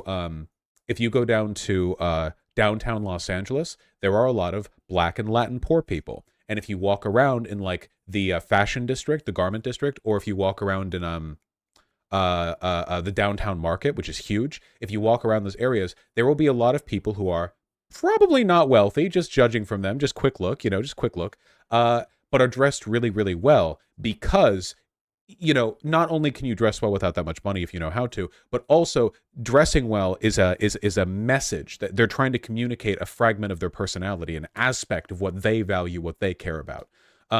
And I think a lot of them do really well. But if I go to Rodeo Drive, the people walking around Rodeo Drive have more money than God, more money than me, certainly, even now. And they tend to dress really poorly because what these guys do is they go after status rather than art. They'll find really expensive clothes and they'll think they look good because they're expensive. They'll put them on because it's like a showboating thing, but the fit won't work, or like the colors won't match, or the aesthetic won't be well put together, and they just look like a garish hodgepodge of bullshit, which to me is like exactly what the Trump penthouse looks like, a garish hodgepodge of bullshit. And this is why I think there's actually some meaning to making fun of Ron DeSantis for his shitty, stupid fucking fake boots, outside of just making fun of him for being insecure. A lot of it is just making fun of him for being insecure, but I genuinely think that there is something specific to bad taste and its relationship with like being a garish, wealthy, distant, sociopathic outsider. Does that make sense? Everyone gets what I'm saying, right? I'm not trying to just like roll this into a fake comparison or whatever. Like, I often felt this way when I was walking around Rodeo Drive. Like, wow, all the money in the world does not make these people any more fucking fashionable, even when they're trying to show off. And I think that's a part of it.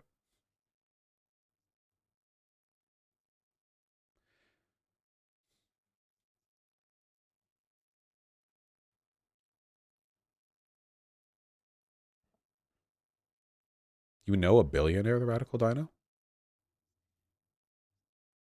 Old money isn't usually like that, though. Well, I think it depends to an extent. Obviously, I'm generalizing quite a lot. If I don't know. Don't worry about it. Never mind.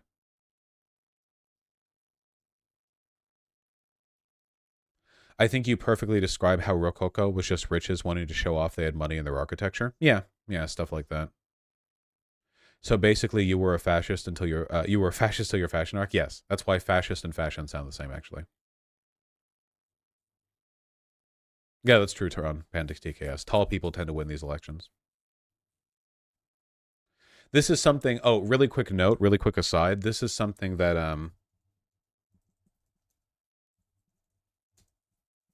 This is something Derek Guy has posted about a lot, and I'm just going to come out and say it because I do have opinions on the subject. I think that dress sneakers should be made illegal. It's time. It's over. It's done. We can't do this anymore. We can't keep doing this. Okay? Dress sneakers look fucking abysmal. Oh, I'm sorry. I should say dress sneakers with suits. Look at this, dude. Look at that down there. Oh my God, look at how much worse that looks than this.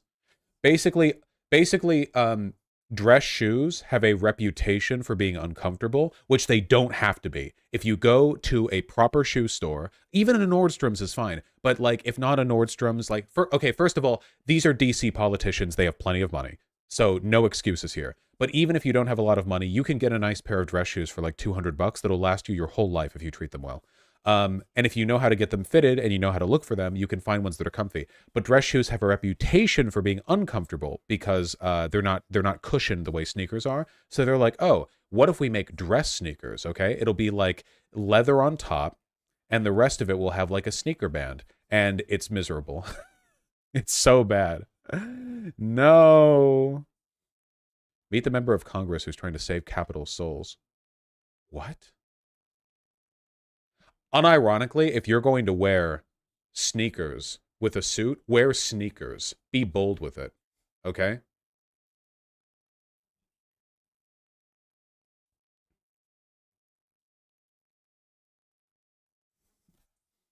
I'm trying to see if I can find another, like, quick comparison here. This shit do be egregious, though.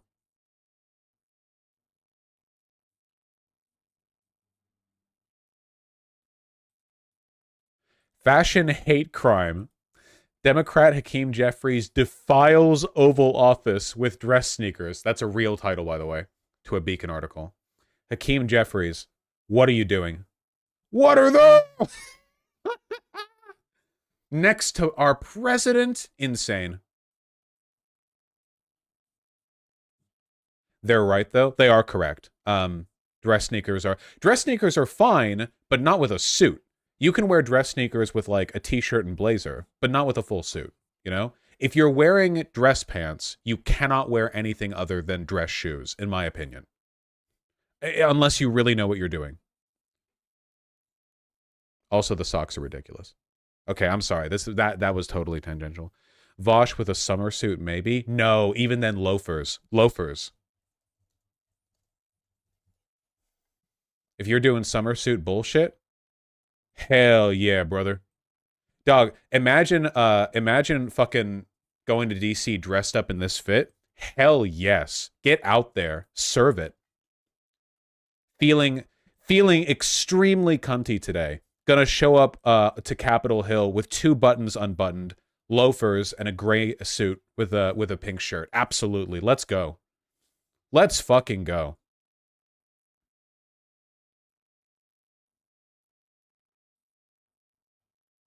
Looking good. Okay, wait, one more, sorry.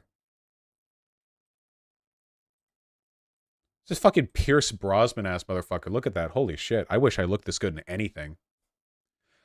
Reminder, last thing I'm saying, okay? Usually, if you look up any example of good clothing, you're going to see fashion models who are really skinny. You do not have to be skinny to look good in good clothing, okay? The reason why you're so used to seeing skinny or muscular models is because if a person has a really nice body, they can look pretty okay in a lot of clothes, but often what they're selling you is the body, not the clothes. Whereas if you know how to dress properly, you know how to dress around your size, and you can wear stuff that looks really fucking good, even if you don't have like a 28-inch waistline or whatever the fuck this guy has. Doesn't work as well for women's clothes. There's always a way. Okay, I'm sorry. This was hugely tangential. I've been learning a lot about fashion lately, and I just want to share. Wait, last one, okay? Here we go. Hakeem Jeffries, I am calling upon you. Hakeem Jeffries, you claimed you wanted to be House Speaker, yet you did not show up in your best dress. Do you think perhaps if you had shown up in your best dress, you might have been able to win the vote? This is so dumb. Just don't judge people by their clothes. I disagree. Don't judge people by the wealth they demonstrate with their clothes. But clothes are a form of communication, you know? Even a person with very little money can dress in certain ways or another. It just says something about a person. It doesn't mean they're bad if they don't dress well. It just says something about them. I, for instance, think more highly of a person who is dressed poorly, but in a proletarian fashion, than I would be for a person who's dressed well, but in a stuffy suit and tie. My instant thought for the latter would be, fuck this guy, fuck you, piece of shit, fuck you. Whereas with the former, you know, maybe they're dressed improperly, but at least it's kind of a blank slate, you know? Anyway, it's just fun. It's fun. It's interesting. You know, you don't have to. I'm not saying you're a bad person if you don't dress up right. Okay, I'm just saying it says something. You know, it's communication. Communication's good. So fast fashion, unless you're willing to spend some real money, there's no getting away from fast fashion. Like, this is fast fashion. If you want to really avoid the fast fashion outlets, I mean, I have a couple of shirts back there that are $120 to $160, you know, the nice ones. I don't think most people are going to want to buy clothes like that every time they want an outfit. So, yeah.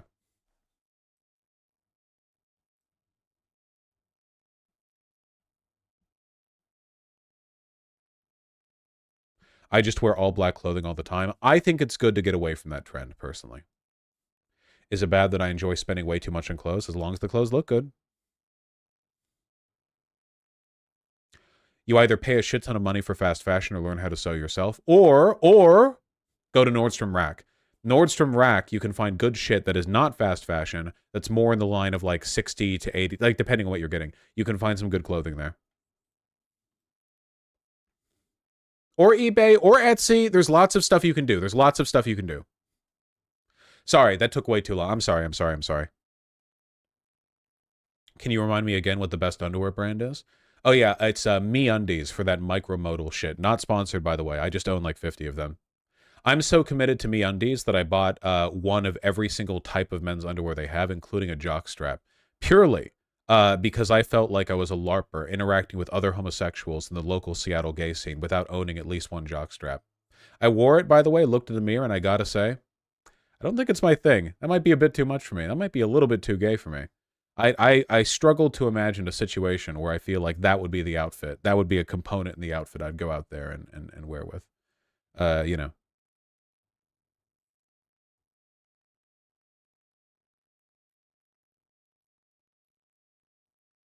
What announcement, Kevork83?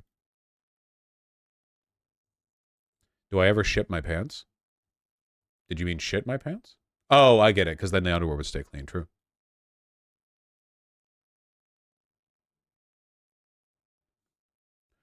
That makes sense, Casimiris. There's nothing wrong with secondhand clothing.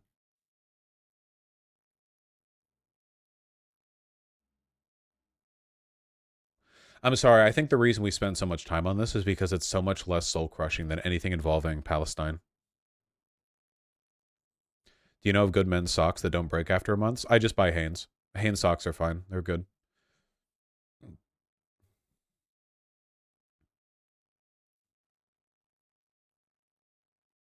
How do you learn fashion? Okay, wait, can I say one more thing? Okay, really quick, micro segment, okay? How do you learn fashion? I'm going to tell you guys what I've learned. I'm going to turn, okay. How do you get into it, okay? It's actually very, very simple, okay? So obviously I'm a guy, so I order men's clothing. So, you know, I'm in a slightly different boat than like people who wear chicks clothing. But the first thing that you have to do, all right, is learn your sizes, okay? And because every brand will make their clothing slightly different in terms of proportions, this usually just means going to a clothing store and trying on a bunch of stuff until you get like a general idea for what fits you properly, okay? And for two, okay, and this is very, very important, all right? Very, very important. Outfits have to be modular. So don't think, oh, this outfit would look really good, and then build the outfit, and then you have one outfit you can wear, because that's dumb. What you should do, what you should think of it as, is I think that I look good with these shirts and these button-ups and these pants, and because they all fit the same general color palette, like for instance, I have a group of like 10 t-shirts that are all in just like various shades of beige, brown, light pink, like light green, that kind of stuff, and they work with like basically any outfit. None of them are spectacular on their own, but as a component of something else, they can be really, really good, you know? So it's basically just about slowly building up a kind of like arsenal of things and knowing how to combine them properly. But the big thing that you want to make sure you're doing is only buy stuff you're confident in, something that fits you well, something that's comfortable. And for that, you kind of have to feel out what actually like looks good and works for your size and your build and what you're interested in doing. You know, what general colors do you like to work with? What like color tones or palettes? What specific types of clothing, you know? I don't know. There's a lot that you can do, but a lot of it is just like getting the practice in. So it's really about like color matching, understanding which patterns work well together and which ones don't, how to draw your eye to certain parts of the outfit, and like you know, not overwhelm with too many clashing garish colors or whatever. It's all stuff that you just learn through experience. So go to goddamn Marshalls and try on a bunch of shit in the changing room. Okay, go to Macy's. Go to Macy's. All right, try it on. What if I despise clothes shopping? In my experience, people tend to despise clothes shopping because they're insecure about their body and they don't like being reminded of how they look when they're trying stuff on in the mirror. And I think that that's something you just kind of have to overcome. Like, you're never going to be comfortable with how you look unless you're willing to look at how you look and work with that. Even if you're fat and even if you think you're unattractive or whatever, there's still a lot you can do to look good with clothing. You just need to know how to do it, you know? You need to know, like, what taper and what fit of pants work for you, which means trying on a lot. You want, like, comfort around the waist. Don't buy stuff that's uncomfortable. And if you think that a certain style doesn't fit you very well, maybe it doesn't, and maybe you should go for something else. Like, there are types of outfits that don't work that well with me in particular because of, like, my shoulder width or my hip width, you know? And you just got to work with that. But you have to know, right? You have to know to work with that.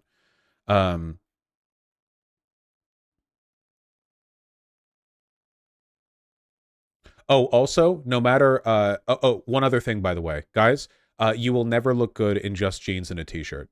A t-shirt is literally like the most basic, banal item of clothing to have ever been made.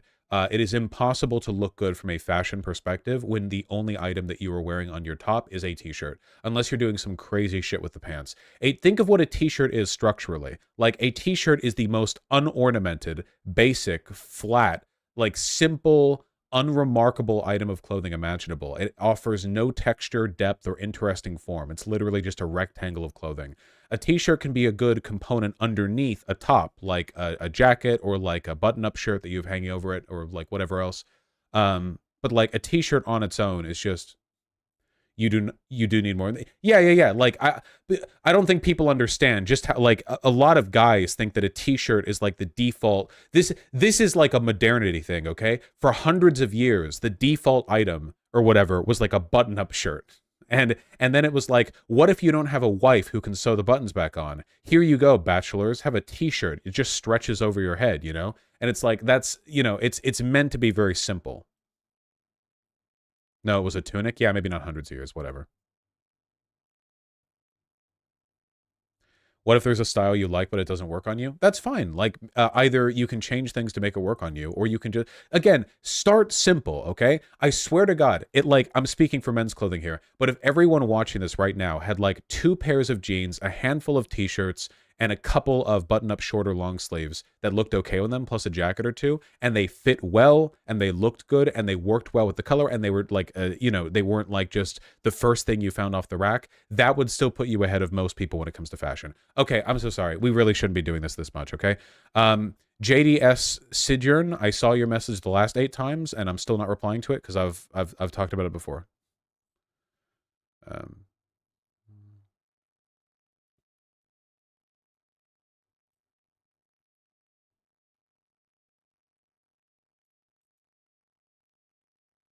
I don't wear hats. Okay. Moving along.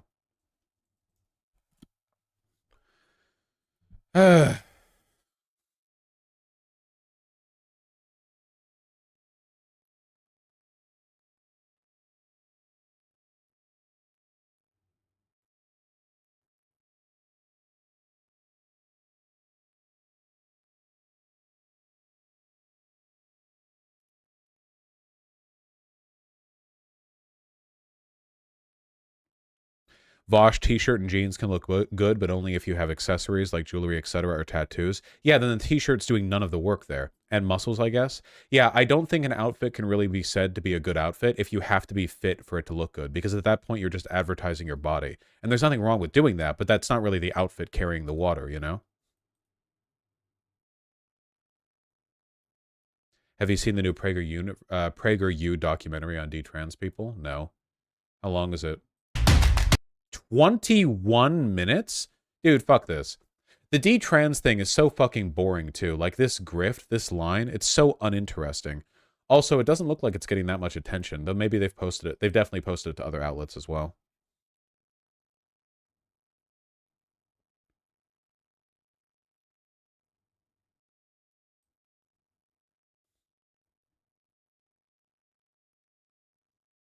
A university is almost finished in Rojava? Don't they know the Turks are going to bomb it to pieces? The University of Kobani has completed construction of the new building, which is about 10 kilometers away from the city. The new building contains 30 halls distributed over 3 floors. Workshops begin to install windows. Goddamn. Well, I hope it stays up.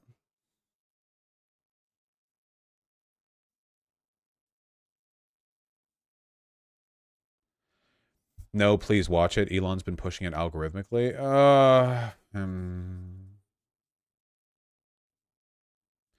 All right, we're gonna do this for as long as I can stomach it. All right.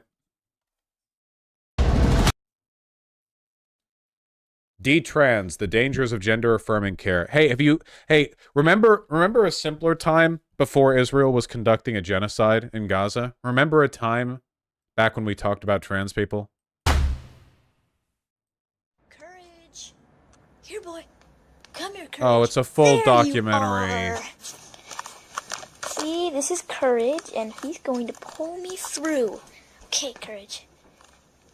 All right. Pull me. Take it for granted. I hated it. Like, and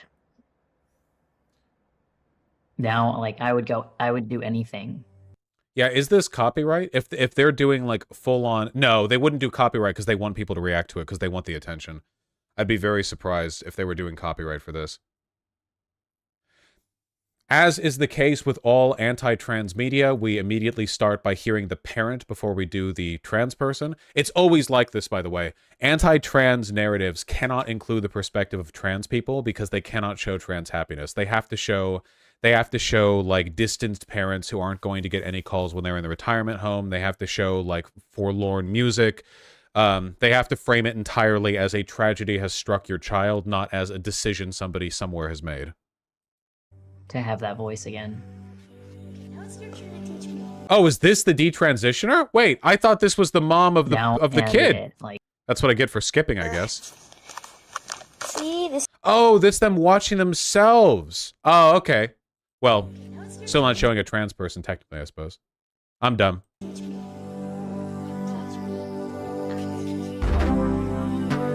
Spooky. What's so funny, Daisy? Come back out with me later, okay? Say hi, Mom. I'm getting bored. Goal here is to I'm getting really bored. My childhood was ruined. Oh yeah, no. I refuse to watch. No, absolutely not. Literally, this is going to be like 20% messages to respond to and 80% like film grain video of like children laughing before the trans struck them. No, sorry, no. I can't do shit like that. It's not even an attention span thing. It's literally just fucking boring. Like, a lot of it is just me having to sit there and be like, okay, yeah, emotional appeal. Like, there's no argument here, you know. Stupid. Fucking stupid. Are trans athletes cheating? Assumptions. Why is this video 32 minutes? Why is every video longer than my attention span? Why? Anthony Padilla. 7.5 million subscribers. That's a lot of people.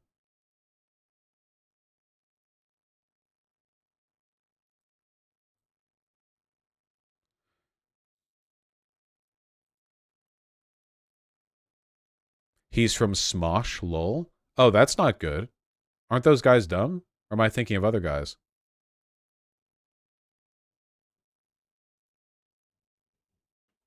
No, he's based? Oh, well, there you go. Still, 32 minutes. Like, trans women are dominating. Automatically win everything easily. Every single Pro Tour team would be stacked. The entire roster would be trans women because they would see... That's true. Hey, just a reminder to you guys, if we're going to go over any video, it usually has to be videos from people who we disagree with, and they can't just be like puffy propaganda pieces. It's the same reason why we never went over What is a Woman by Matt Walsh. Like, I can't watch a 32-minute video that's a panel between people where they mostly agree with me, because if I did that, then it wouldn't be good content. It would mostly be me stealing content. And if I go over something that's a documentary, then a lot of it is just like fluff that I can't really react to outside of just like waving my hands going, get to the point. But the point is to emotionally manipulate people. So by doing that, I'm not even like engaging with the mechanisms that they're using to, you know, move people over. Slim pickings. Yeah, but people always fuck that up. Anthony is one of the most compassionate interviewers alive. Well, that's nice. It could be used to teach your audience about stuff. Yeah, by stealing content.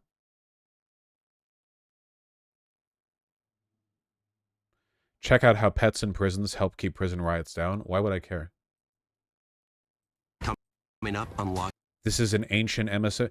Guys, please don't just link any random shit. God damn it. I've been in a bad enough mood lately with all the shit going down in Israel. You know, there are like a lot of things that I had on the list, but it feels kind of trite to go over them given the circumstances. But fine, watch this video with someone you don't like. LGB I got without some bad the T, news. messy divorcing. I don't want to watch 22 minutes of Blair White. Also, this is from 3 months ago. Don't just.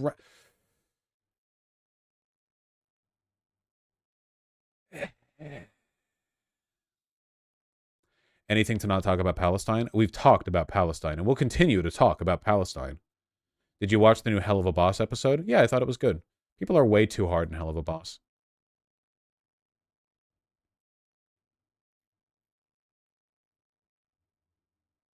I'll ban you if you mention it again, Benjamin.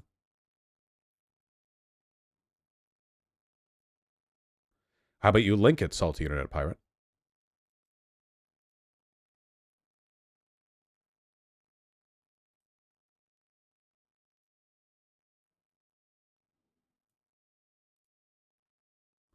Trump should be blocked from state ballot, Minnesota Supreme Court hears. Lawsuit argues ex-president should not be allowed to run in 2024 in state over efforts to overturn 2020 election January 6th. Is that even allowed? I know that states have the ability to manage their own federal elections, but at the same time, there have to be limits to that, right? Is it possible for a state to just say, yeah, we won't allow this person to appear on the ballot? That'd be a pretty huge meme.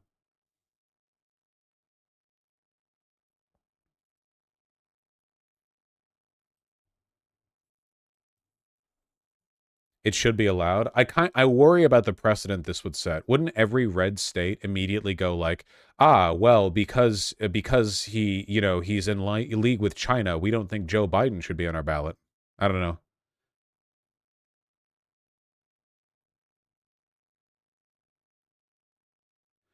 Vosh, are we watching the new Hakeem video on Palestine? I don't know why. The way you say that implies that I know it even exists. Why wouldn't you link it and say, hey, Hakeem put out a new video on Palestine? I am not a hive mind. Collectively, I know fewer things than all of you do put together by a significant margin. You can just give me the context in the message.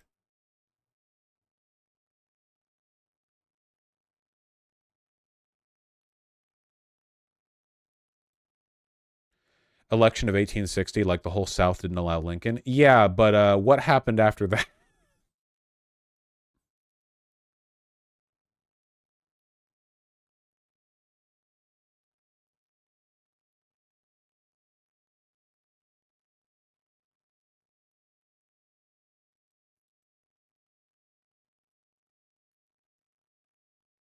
The Hakeem video is just copy-pasting books.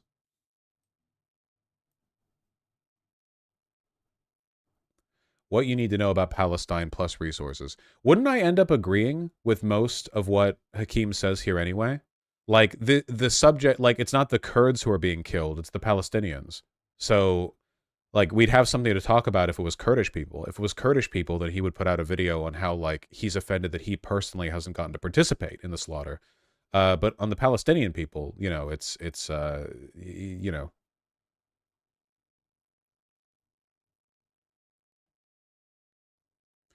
Yeah, Paladin Jukes, but Donald Trump hasn't been found guilty of insurrectionist behavior, even though he should be. Anyway, this isn't going to happen.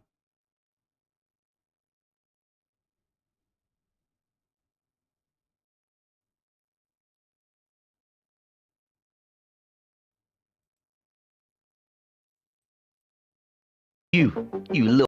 What is this? Pro-Hamas panelist confronts Destiny and it instantly backfires. Okay. What was the context of that message? If you want content of someone you hate here. The other guy or Destiny?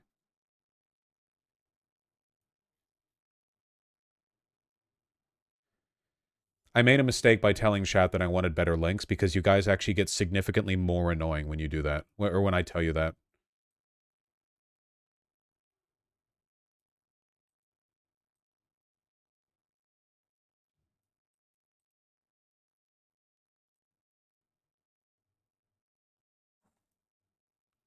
The suppression of the anti-imperialist depends on encouraging solidarity with Uhuru and the state's other targets. What is this?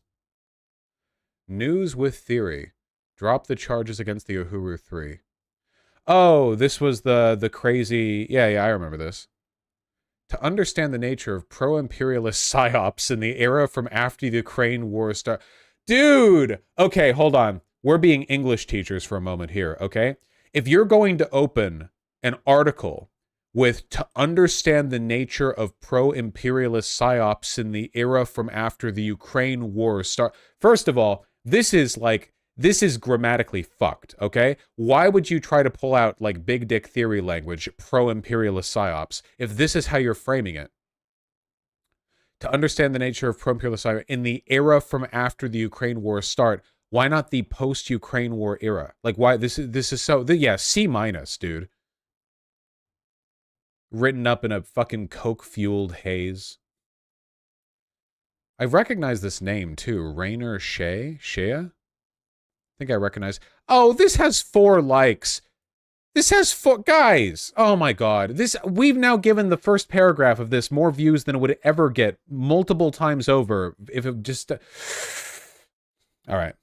We're not looking at any links from chat anymore. You guys have ruined it. You've ruined it. You've ruined it. You completely ruined it.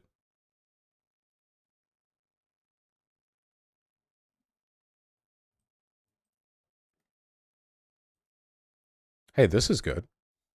Toyota hikes wage of U.S. factory workers after UAW labor deals. Raising the wages of non-union U.S. factory workers just days after the UAW union won major pay and benefit hikes from the Detroit 3 auto workers. Hourly manufacturing workers at top pay will receive a wage hike of about 9% effective on January 1st, the company confirmed. Other non-union logistics and service parts employees are getting wage hikes. Nice. Not as much as they should get, but still pretty darn good. You know, unions typically only advocate for themselves, but it's very important to know. It's very important for unions to push for their it's like a rising tide lifts all boats. Toyota is doing this to discourage its own workers from unionizing, though. Yeah, Rave Dubin, I feel like that might actually send the opposite message, because it's like, oh, unions are so effective that even non-union members got a wage hike. Man, unions must be really good, huh? You know? I feel like, yeah, I don't know. The whole UAW path to victory has led to some... We're still in a very pro-labor environment, by American standards, at least.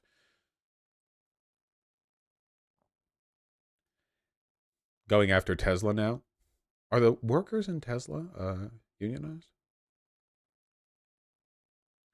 Bloomberg reported Monday that Tesla's 20,000 worker plant in Fremont, California is currently playing host to a UAW organizing committee. Oh, Musk must be furious. The group, according to a source, is talking to Tesla workers about the value of collective bargaining and is reportedly committed to funding any such campaign.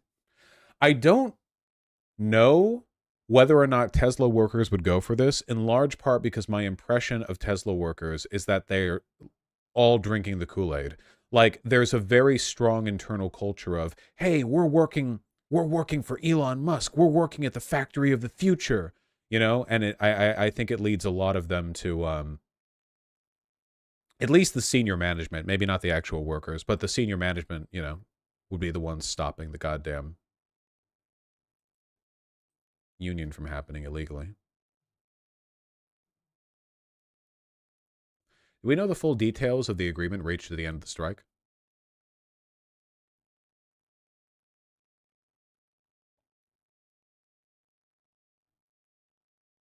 We wholeheartedly believe our strike squeezed every last dime out of General Motors, UAW President Shawn Fain said in a video address. They underestimated us. They underestimated you. King shit.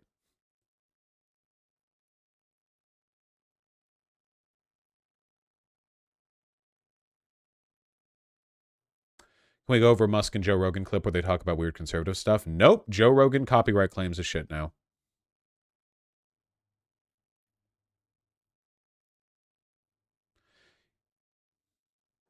Yeah, truly Everart behavior there. Pay for veteran workers will rise 33%. GM will give 2,505 payments to retirees through 2028. Hell yes. My wife got a nice boost because of the UAW, so we eating good tonight. Nice. This was really well managed.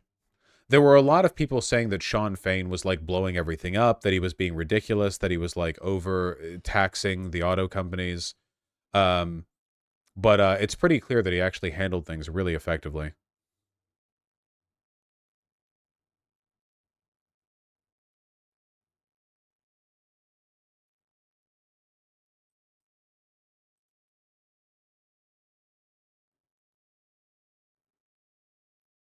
Why won't you watch the Jordan Peterson Piers Morgan interview? What are you even talking about? You know, Joe Rogan fell off because this time the Elon podcast has literally no memeable moments. I don't know how much Joe Rogan's viewership has been retained through all the shenanigans and drama and stuff. I do know that, like, the support that Elon has now has waned significantly. Like, conservatives only like Elon Musk insofar as he gives them a social media platform where they can say the N-word and harass and misgender trans people. Elon Musk is not a very likable person, and his aesthetic doesn't really appeal to conservatives in and of itself. So whereas before, when Elon Musk went on Joe Rogan and that like one picture of him smoking a cigar went viral, and or not cigar, was it a cigarette? Was it a joint? I forget. The attitude, it was a joint. Okay. The attitude back then from a lot of dude bros was people going like, oh my God, meeting of the minds, Elon Musk, Joe Rogan, ah! But like now it doesn't really hit that way. I just haven't seen people talk about it really. Isn't Tesla buoyed by libtypes? Yeah, exactly. Like Tesla's doing pretty bad right now, as I understand it. And Elon Musk, before he became a conservative grifter, was mostly known positively in like liberal circles because he was all about sustainable energy and stuff. But now he does climate change denial stuff, doesn't he? I'm pretty sure I remember him at least downplaying the severity of climate change, whereas before it's like, oh, here's electric vehicles, the vehicle of the future. Why would anyone care about electric vehicles if you didn't care about climate change? You know, without climate change in mind, if you really genuinely did not give a shit about climate change, electric vehicles kind of suck. The battery range isn't that great; they can only go so far, and also. Electric vehicles are really heavy because of the weight of the battery, which makes them more vulnerable with crashes and catching fire and explosions, blah, blah. Like, that's a legitimate design problem with them, you know, which I think is, I mean, to be honest, I just don't give a shit about electric vehicles, but, you know, whatever.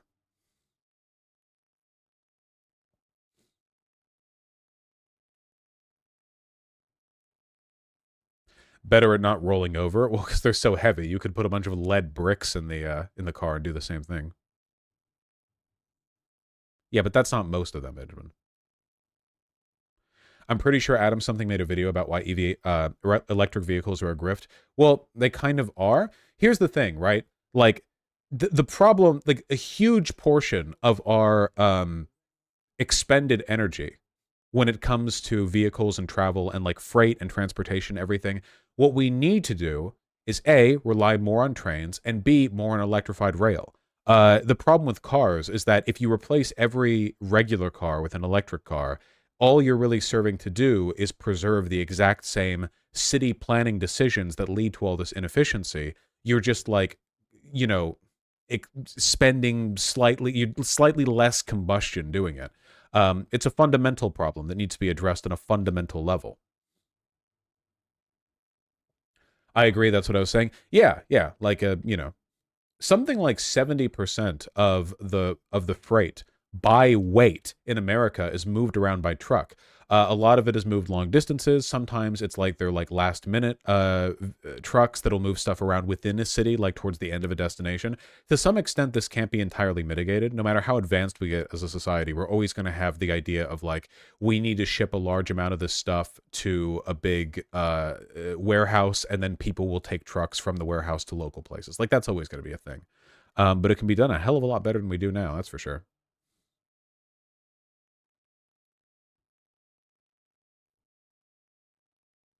Should rail be nationalized? Yes.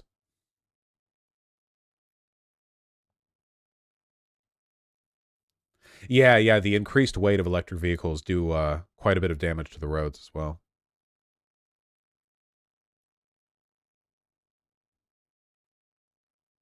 Honestly, it's really weird that rail isn't nationalized. Highly recommend you listen to the Well, There's Your Problem podcast episodes on Penn Station to learn more about the greed, corruption, and graft in the early like rail industry. Um, did you know NASA is working on batteries that will eventually make electric aircraft viable? Yeah, we'll see about that.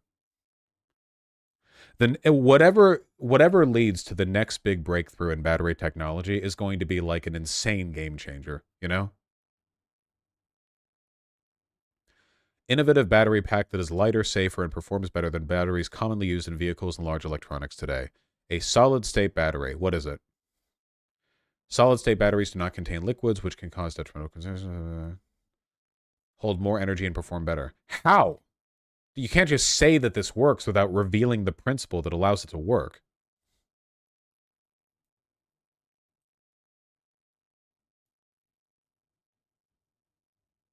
Magic, bro? Okay.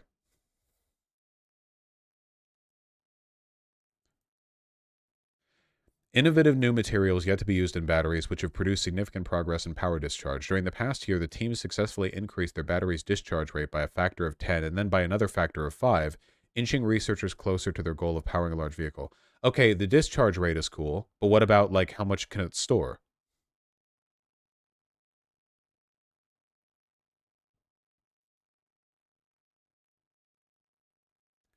Read the Wikipedia, that's actually helpful.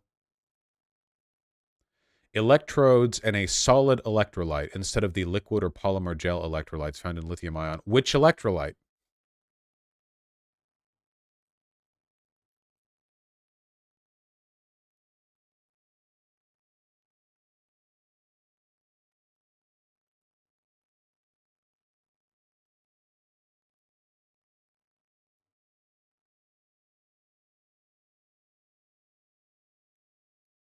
Uh-huh.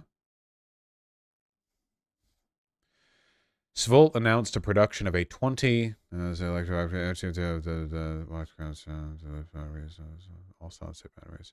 Maxell Corporation has begun mass production of large capacity all solid state batteries.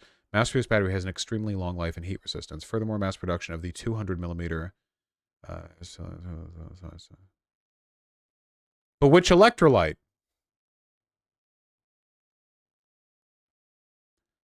Lithium sulfur? Lithium electrosilicate?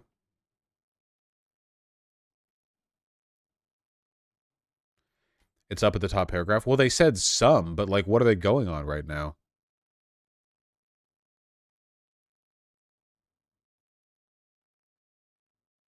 Yeah.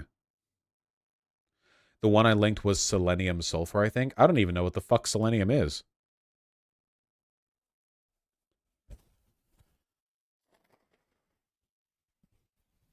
You're welcome, Masagui. Masagui. It's an element? Yeah, I know it's an element. I just don't know what it is. Like, I don't know anything about it.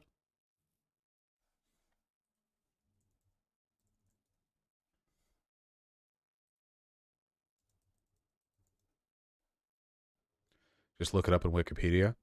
Fine. It is a metalloid with properties that are intermediate between the elements above and below the periodic table and has similarities to arsenic. Oh, that's cool. Well, seems complicated.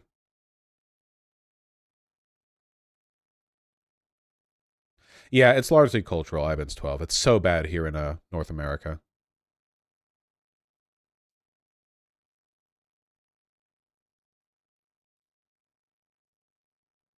Whatever. I don't know anything about this, so I'm just like reading a Wikipedia article.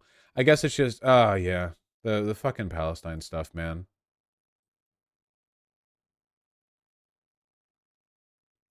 Yeah, I don't know. I guess it's like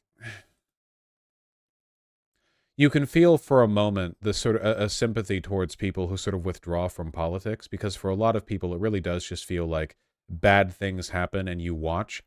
It's just, in this case, it's so fucking egregious and so obvious.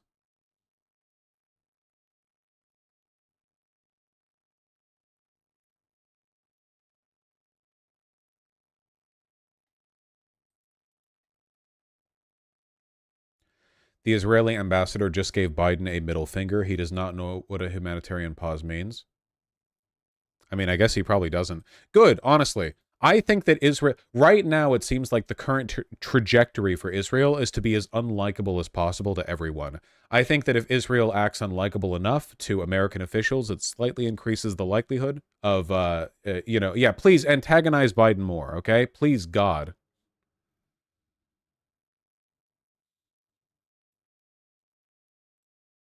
The good news is public opinion has shifted wildly. I guess we'll see when the polling data comes out. I've seen some celebrities come out in favor of Palestinian people. Yeah, Angelina Jolie being one of them. I saw that. Jabalia refugee camp, the largest the Gaza Strip's 8 refugee camps. Yeah. 3 million likes. She talks about it for a bit.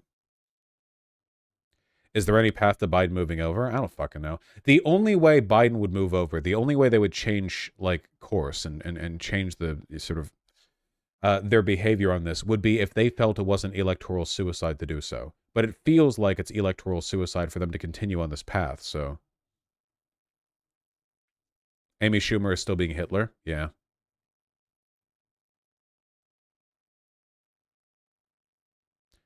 People are being fired all over the place for being pro-Palestine. No one is being punished for being pro-Israel. People get fired for being pro-union, but that doesn't mean the attitude right now isn't generally pro-labor. But yes, that's true.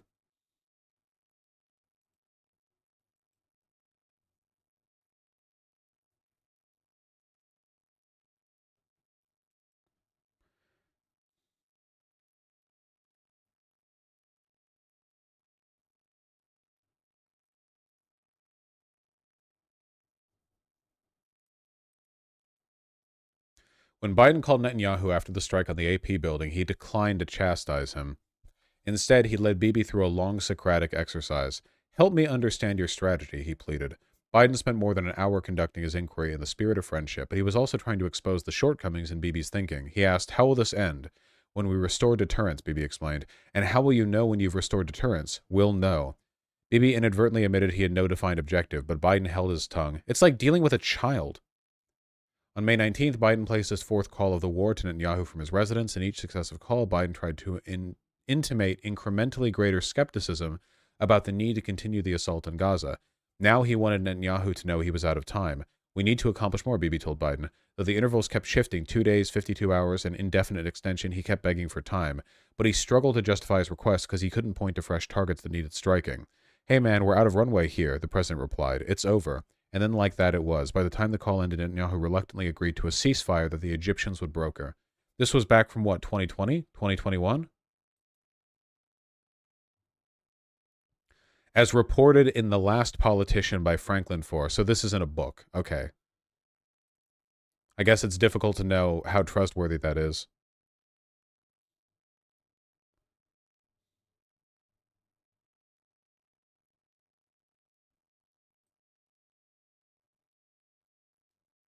I saw this, yes. Oh, just a second.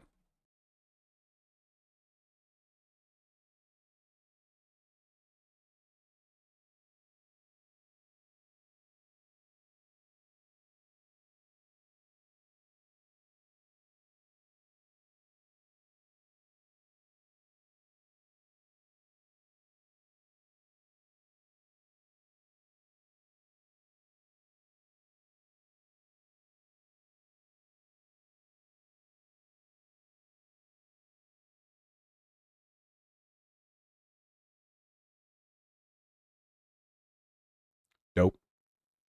All right.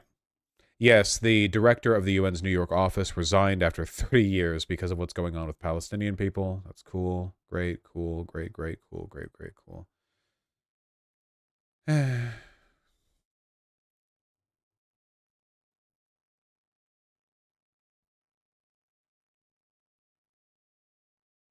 In what capacity, Mr. Glanet?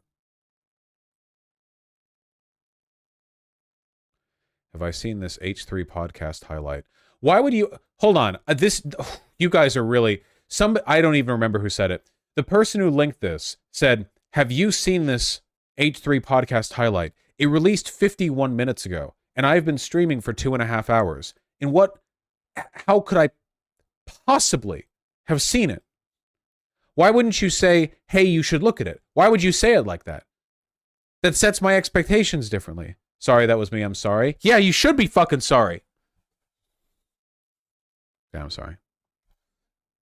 God, I'm in a bad mood over all this. Things at once. Especially, by the way, when they're... I gotta go to my autism happy place after the stream. I'm going back to Factorio. I'm going to build the bus to end all buses. It's gonna be fucking 800 lanes tall, going right to left.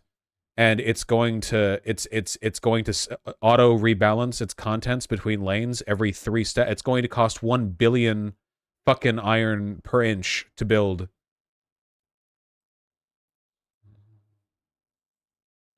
the biggest line. I'm going to build the line in Saudi Arabia, except in Factorio. But I'm also going to wait to finish my smaller bus first. Trains? I don't even have trains yet.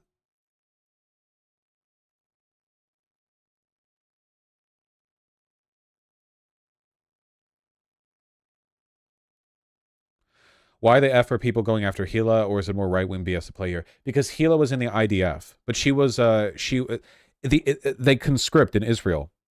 She served 2 years in the IDF behind like a desk, but people act like she was slaughtering Palestinian children.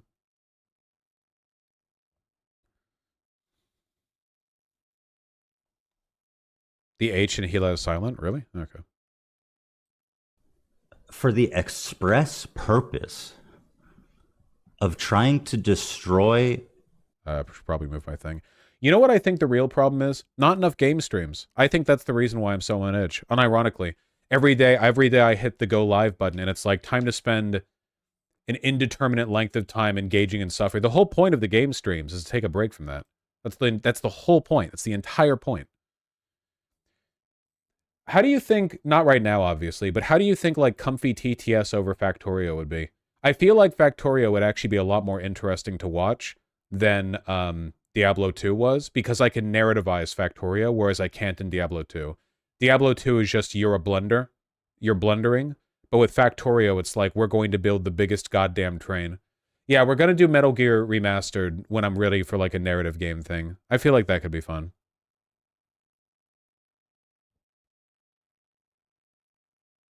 Drunk stream? I don't know if I can play Factorio drunk that well. That game requires a lot of you. Hila, life and reputation, for the mere fact that she's Israeli. That's the only thing that they're able to latch onto. I mean, Hila's service in the IDF was as vanilla as it gets. And as you guys know, everybody serves in the military in Israel. So this continued effort to paint not just Hila, but all Israelis as occupiers, as, you know, part of the... Well, all Israelis are occupiers if they're in Israel. You know, that settler colonial project is very much ongoing. But you know, it's... you know, that doesn't mean that you're instantly, like, individually morally culpable. Apartheid regime, or whatever people say, you know, is just, it's this never-ending justification of basically, you know... Which is why it's important to remove judgment from those terms. Yeah, this is one of the things that's always gotten me, too. It's always bothered me. Like, people get so up in arms in terms of the moral association with these terms that they start getting used like incorrectly, or people start using them in wrong ways. I think the line between settler and occupier is really blurry. You know, so Israel is currently a settler colonial project. Israelis in the West Bank are definitely settlers. In terms of whether or not they're occupiers, I mean, this was all Palestine like less than 100 years ago. So I guess they're all occupiers in a kind of like broad geopolitical sense, but also being an occupier or even being a settler is not an instant moral condemnation on you personally, because you could have been born there. Like, it's the same with like white South Africans, right? Like, white South Africans today are neither settlers nor occupiers because, I mean, it's not a colonial project anymore. They've just been there for hundreds of years. But even like, if you went back like 300 years, if there was like a Dutch kid who was born in South of Africa, like born there during the early colonization period, you know, like technically they are a settler, but like they didn't do anything, you know? It's complicated. It's as is always the case, it's about essentialization.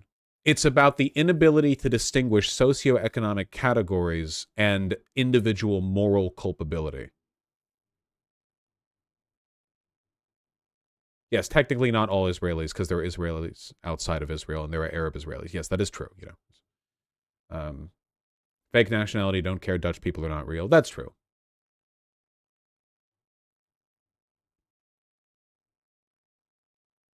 Hassan's community really destroyed Ethan's spirit. Yeah, it's Sam. I feel like his hair has gotten so much grayer in the past month.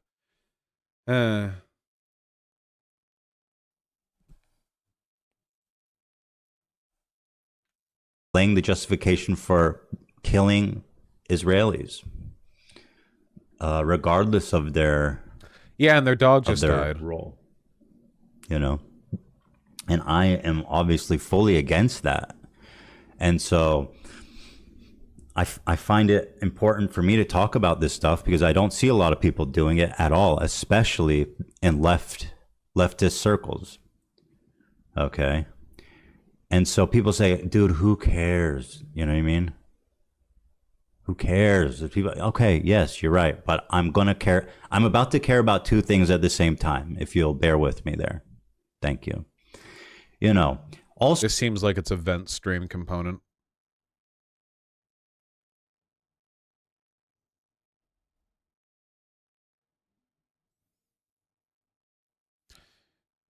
Not much to say there, really. I'll talk to Ethan if I can talk to Ethan. I don't know anything about that, Cornelia. Who's Olivia?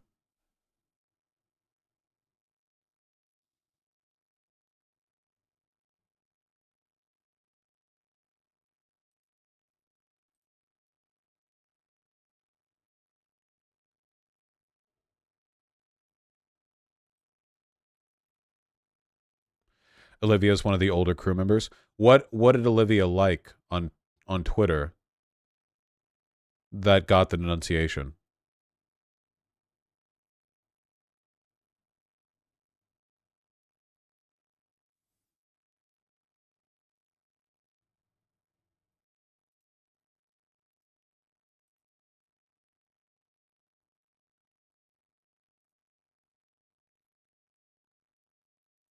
Okay, JD, I'm giving you a break because all you're doing is bothering me. Shh. From the river to the sea? Oh, okay. Vosh, you said something in a previous stream like supporting Israel is ontologically evil. I'm paraphrasing, but I'm curious. Do you think it's accurate to say you meant specifically the Israeli state? Yeah, if I say Israel, I mean the state. Israel is a state. I'm not referring to any individual who happens to be named Israel. I'm not referring to Israelis because that's a different word. I'm saying Israel, the state of Israel.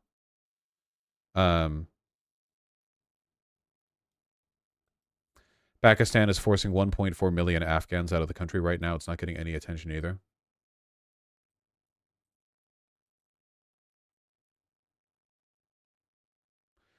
With hours before Pakistan begins forced deportations of Afghan refugees across the country, Amnesty reiterates its call to caretaker prime minister to take back his government's decision. You know, people do talk about like the Western bias. We talk, we're talking about what's going on with the Palestinians right now because it's centered around the whole conflict with Israel, but there's bad stuff happening everywhere. This isn't making me any less tired. I don't even know that much about this. Ahead of the Pakistan government's deadline on the 1st of November for forced deportations of unregistered Afghan refugees. So these would be refugees of the Taliban, I assume.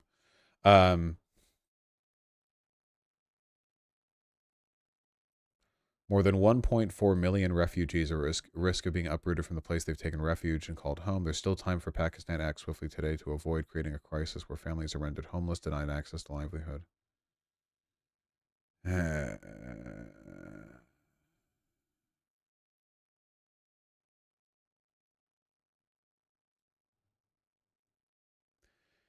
Did you go over the video by Muslim Now circulating on Twitter regarding proof that proves Israel killed their own people on October 7th and fired tank shells at Israeli homes? I don't believe that for a nanosecond.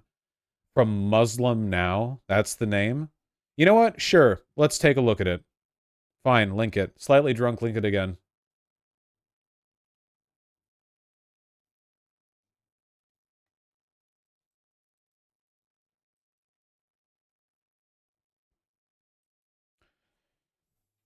This video proved Israel killed their own people on October 7th and fired tank shells at Israeli homes. Wait, is this going to have gore in it? There's limits to what I can show. God damn it. 1 second. Inside, we found 8 babies burned in this. First of all, I want to be clear. The idea that IDF officials would kill their own people to blame it on Palestinians, I fully believe it. 100%. Absolutely. You tell me, hey, do you think IDF guys would ever kill their own people just to, like, incite more hatred against Palestine? I'd be like, yes, I completely believe they would do that. But believing they would do that and knowing that they did it are two very different things. Very, very different things. I'm sorry, I don't know if this video is goring it. 1 second. An Israeli soldier conducts an interview in front of a destroyed home of a kibbutz. He says Hamas fighters burned babies and then beheaded them. But this is all a lie, and I'm going to prove it to you using Israeli media. Yes, that is right, Israeli media. But first, let's ask an important question. This is on TikTok, so it shouldn't have gore, right?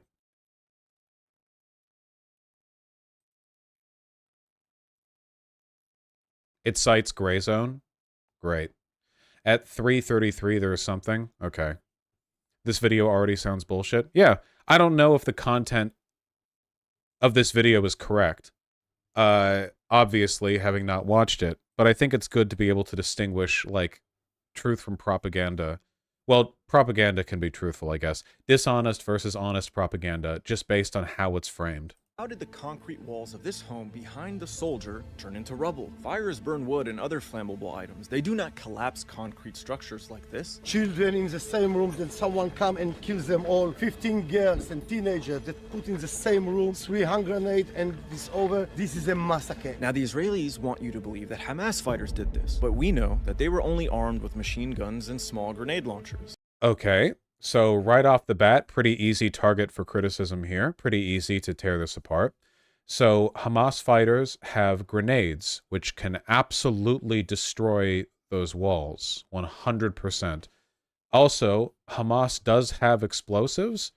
Like, they have more than just hand grenades. They fire rockets on Israel. They do have... it wouldn't be surprising to find Hamas fighters with RPGs, or with technicals like trucks that they have weapons or like mounted weapons sort of nailed to the back or screwed to the back. Anyway, it doesn't matter because grenades on their own are perfectly capable of blasting these walls open. Also, another point, keep in mind that Hamas engaged in days of fighting with the IDF before being pushed back into Gaza. Even if an Israeli tank destroyed the walls of those buildings, that doesn't necessarily mean it was a false flag.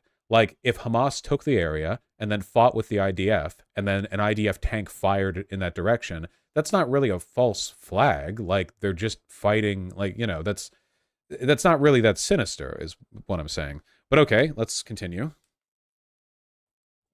You're overestimating what a grenade can do. A grenade on its own, like a regular fragmentation grenade, is not likely to blow apart a wall on its own, but it is certainly capable of doing so under some conditions. A weak wall, a thin wall, multiple grenades, poor structural stability, you know.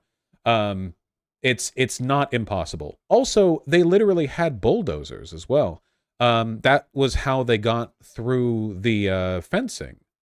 They had bulldozers. They could use those. And also, improvised explosive devices are pretty easy to make. I mean, Hamas makes them all the time.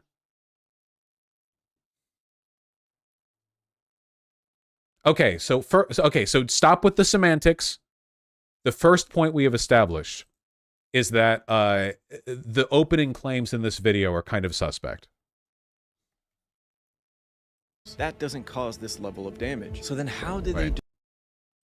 And teenagers that put in the same room, 3 hand grenades, and this over. This is a massacre. Now the Israelis want you to believe that Hamas fighters did this, but we know that they were only armed with machine guns and small grenade launchers. That doesn't cause this level of damage. So then how did they destroy concrete homes like this? The answer is they didn't. The Israelis did. What? That is shocking. But what? Okay, so both the music and the way this guy is making his points should be an immediate red flag that he is speaking bullshit. If you have a serious investigative journalism point to make, if you really have like an argument, you really have the evidence to make that argument, you should not need to engage in this kind of rhetoric. The like disingenuous, whoa, they wouldn't want you to say that, would they? Along with the music, total bullshit. Even if the claims that this guy are making, even if they turned out to be true circumstantially, like they happen to end up being true, this presentation should be immediately suspicious to anyone who cares about truth, you know? Vosh, it's horseshit, just move on. No, wait, what's the stream about if we're not going over it? Fuck, this stream's been content starved enough already because I'm in such a bad mood. Let me have fun tearing into this obscenely handsome man and his lies.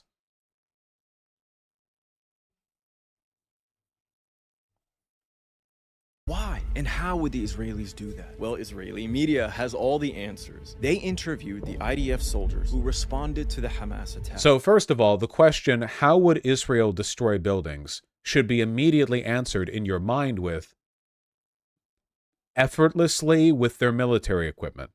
Like, the framing here, it is meant to suggest that this is some kind of secret. Like how could Israel have destroyed these? Well, they have tanks. Look at the website header. Yes, this is the gray zone, who lies constantly. You should never trust the gray zone for literally anything.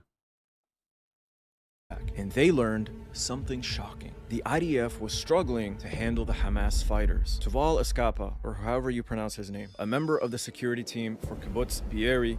That music is so fucking funny. He like pauses for a second, the boom. I feel like I'm watching like a fucking hostage scene in Breaking Bad or something, where Walter White's trying to figure out a way to like nudge the like chemical drawer behind him into making an explosive before he gets found out. Like it's so dramatic.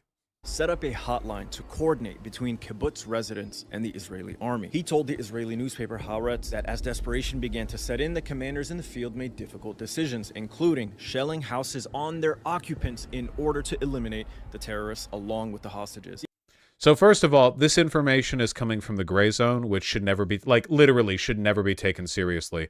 Let's actually read the article from the beginning. Several new testimonies by witnesses to the October 7th Hamas surprise attack in southern Israel adds to growing evidence the Israeli military killed its own citizens as they fought to neutralize Palestinian gunmen.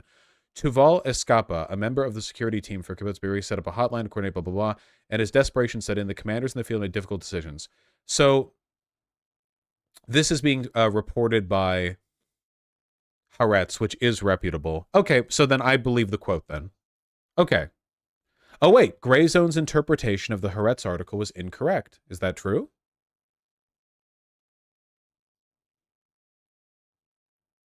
Oh, yes, I remember this. This is when Jackson Hinkle said Haaretz exposed Israel, and Haaretz replied, we didn't say any of that. But this doesn't speak to that claim specifically. In fact, let's find that article. If it's from a Haaretz paper, then it should be in here. Haaretz. Commanders in the field. That should be enough to get the right article. Made difficult?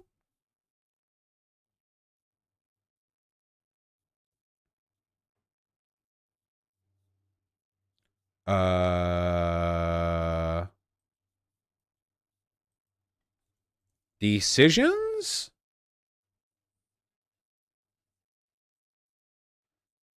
Okay, if they're using a quote, then it should be quoted. But I'll go with the name.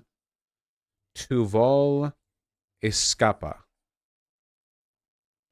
Okay, when I look up Haaretz Tuval Eskapa, the first thing that pops up is a Twitter post that begins, Israel killed many Israelis on October 7th.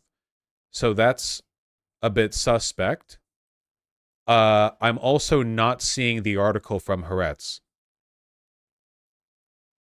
Haaretz? I can't pronounce that. Shut up. I see something from Al Mayadeen English. I see something from the Middle East Observer. I don't thank you for the pronunciation.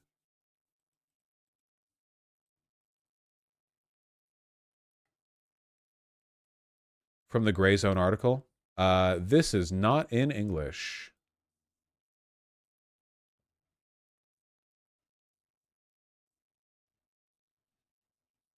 I don't know what I'm looking at. Okay, I'll tell you. So, they say this is being sourced from an interview between Tuval Eskapa and Haaretz. Correct? So don't you think if you Google Haaretz Tuval Escapa, you should be able to find the interview or the article on it? But it doesn't pop up. The only Haaretz article that pops up is the Israeli escape room something something, which is from over a year ago. And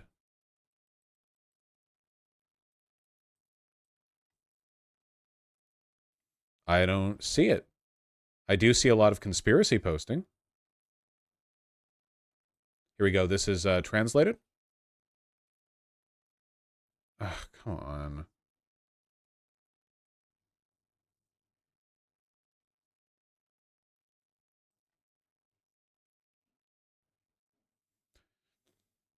You can also search only on Haaretz's site. Okay, I know that, but it should also pop up on Google. Wait, is that even the same website? www dash? I have an account on the Haaretz website. You won't see it because it's from an Israeli version of Haaretz, which won't show an American Google search? You mean they never even produced an English translated version of that article?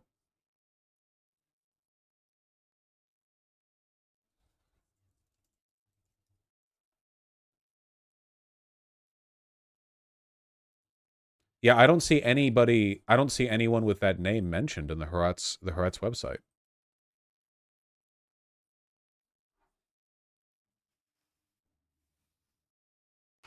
I ran this through a translator app to get you the link. Yeah, but it needs a subscription. Here's the archive link. It's in Hebrew, though. That's not very useful to me, I'm afraid. Use Google Translate, search Haaretz in Hebrew. What do you guys think we're doing right now?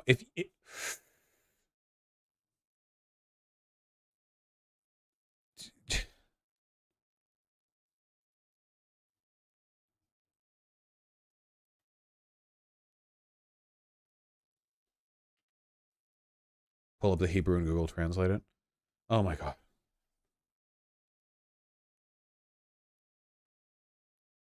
I can't even tell if it's the right fucking article because it's in Hebrew. Google Translate. Editors, delete all of this. I'm getting annoyed again. Chat's annoying me. You know how unwieldy it is to just mass Google Translate a fucking article?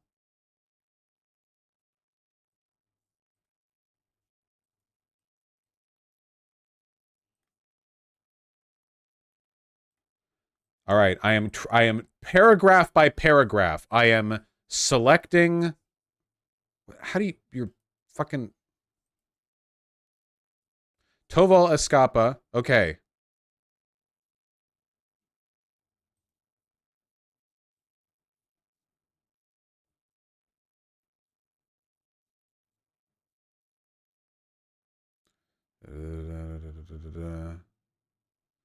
Okay, not finding the relevant piece of the article just yet.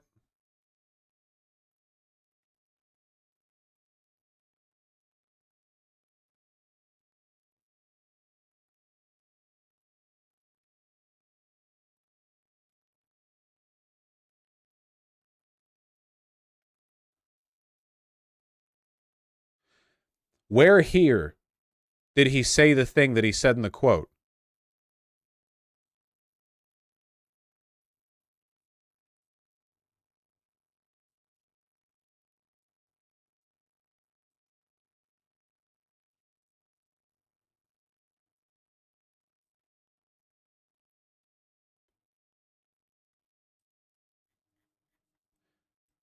So the reason we're doing this is because if there is no English language version of this article, that means the gray zone was the one that translated it from Hebrew to English for that quote that they put in quotations. If they translated it, that means they were given a lot of leeway to deliberately misinterpret it. It could be that what it says is completely correct. I'm just trying to verify this.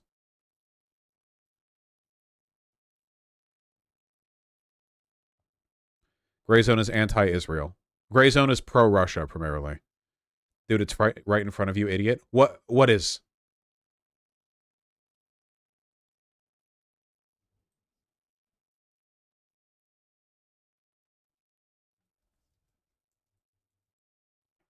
There's no use of the word hostage. That part.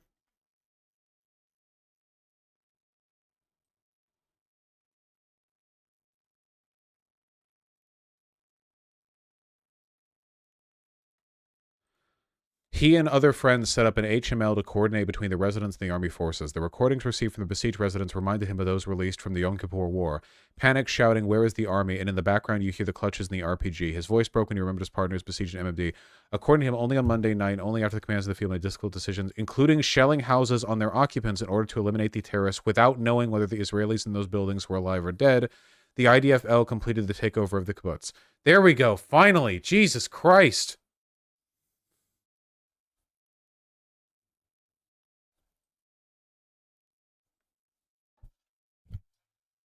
Oh my God. So where are they lying?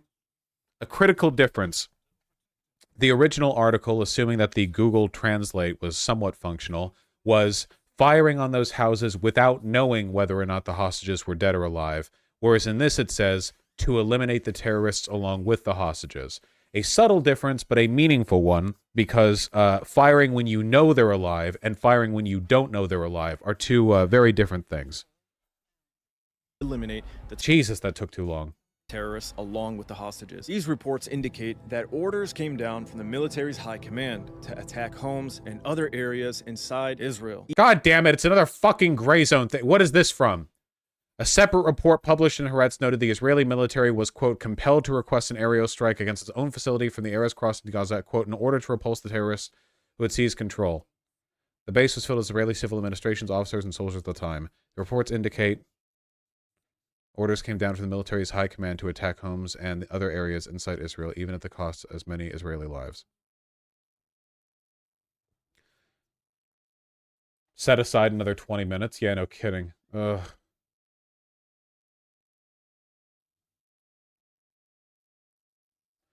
One second.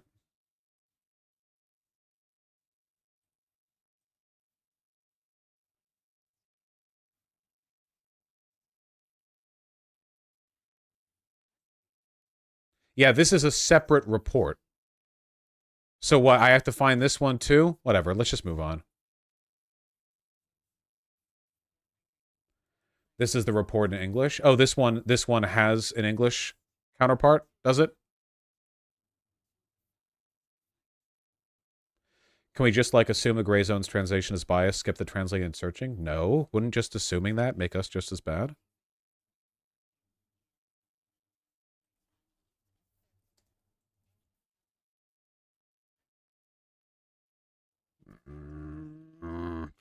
We're just going to go straight to the gray zone article. Gray zone. Israel's military received orders. Give me... Here we go.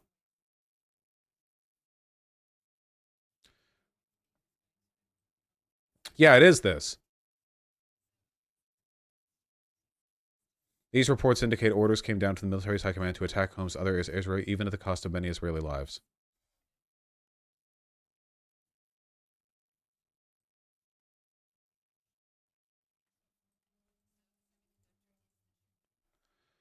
There we go. Coordination liaison, October 7th. The large Hamas force seized the adjacent areas crossing, closed them. Within minutes, with no resistance, they advanced the military base, killing and kidnapping the soldiers of the civil administration, though a few managed to return fire before being hit. A similar raid took place. The division was compelled to request an aerial strike against the base itself in order to repulse the terrorists.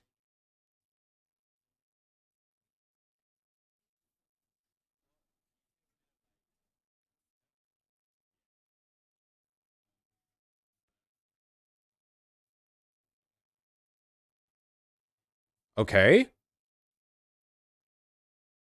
These reports indicate that orders came down from the military's high command to attack homes and other areas inside Israel, even at the cost of many Israeli lives. Okay, so now we see how this one is misrepresentative.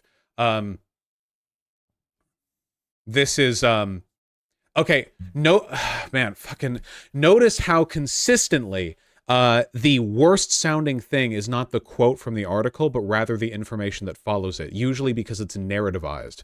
So, compelled to request an aerial strike and in order to repulse the terrorists are both in quotes.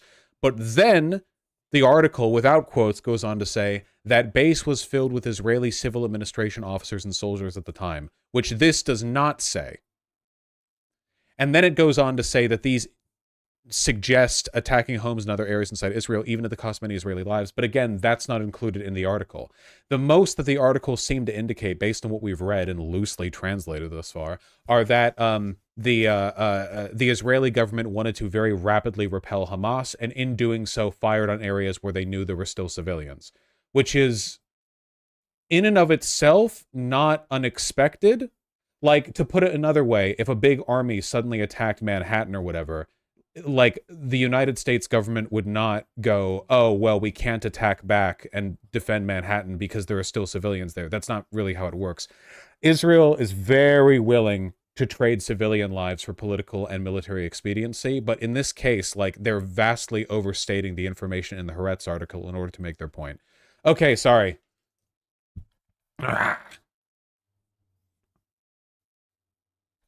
Even at the cost of many Israeli lives. According to Haaretz, the army was only able to restore control over I'm not reading any more articles. Be'eri after admittedly shelling the homes of Israelis who had been taken captive.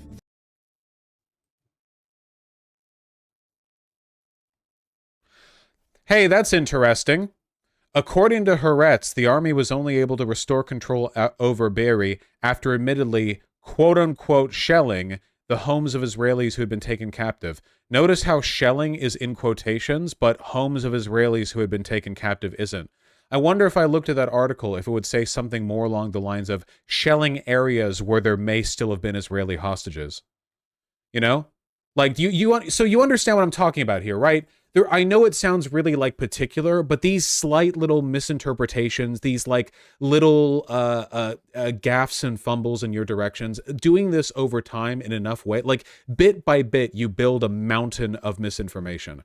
I believe that Israeli arms killed Israeli civilians in repelling Hamas. For sure, because that's almost inevitable. Like, of course, Hamas instantly moved into civilian areas. Like, obviously in the crossfire, that would happen. But the narrative that they're building is that, like, Israel just said, like, fuck it, and just, like, mass shelled the area. And I don't know if the Haaretz articles are providing evidence or information that necessarily supports that claim. I'm also more likely to be uncharitable to people like this because the way they're narrativizing in other elements makes them generally less charitable. Like, if you're being a weirdo propagandist on some issues within a video, it makes me think that you are overall. It gives me reason to doubt what you're saying, generally speaking. After admittedly shelling the homes of Israelis who had been taken captive. The price was terrible. At least 112 residents were killed, according to the paper. Others were kidnapped. Wait, hold on. Okay. 112, that's a very specific... Oh, wow, a direct fucking lie. That's from this article, where it says the cost of the Hamas attack was terrible. At least 112 Bari residents were killed, others were kidnapped. This is just referring to the people who died there, not killed by IDF tanks. Unless they're referring to another specific invocation of 112 people. So this is just a flat-out lie.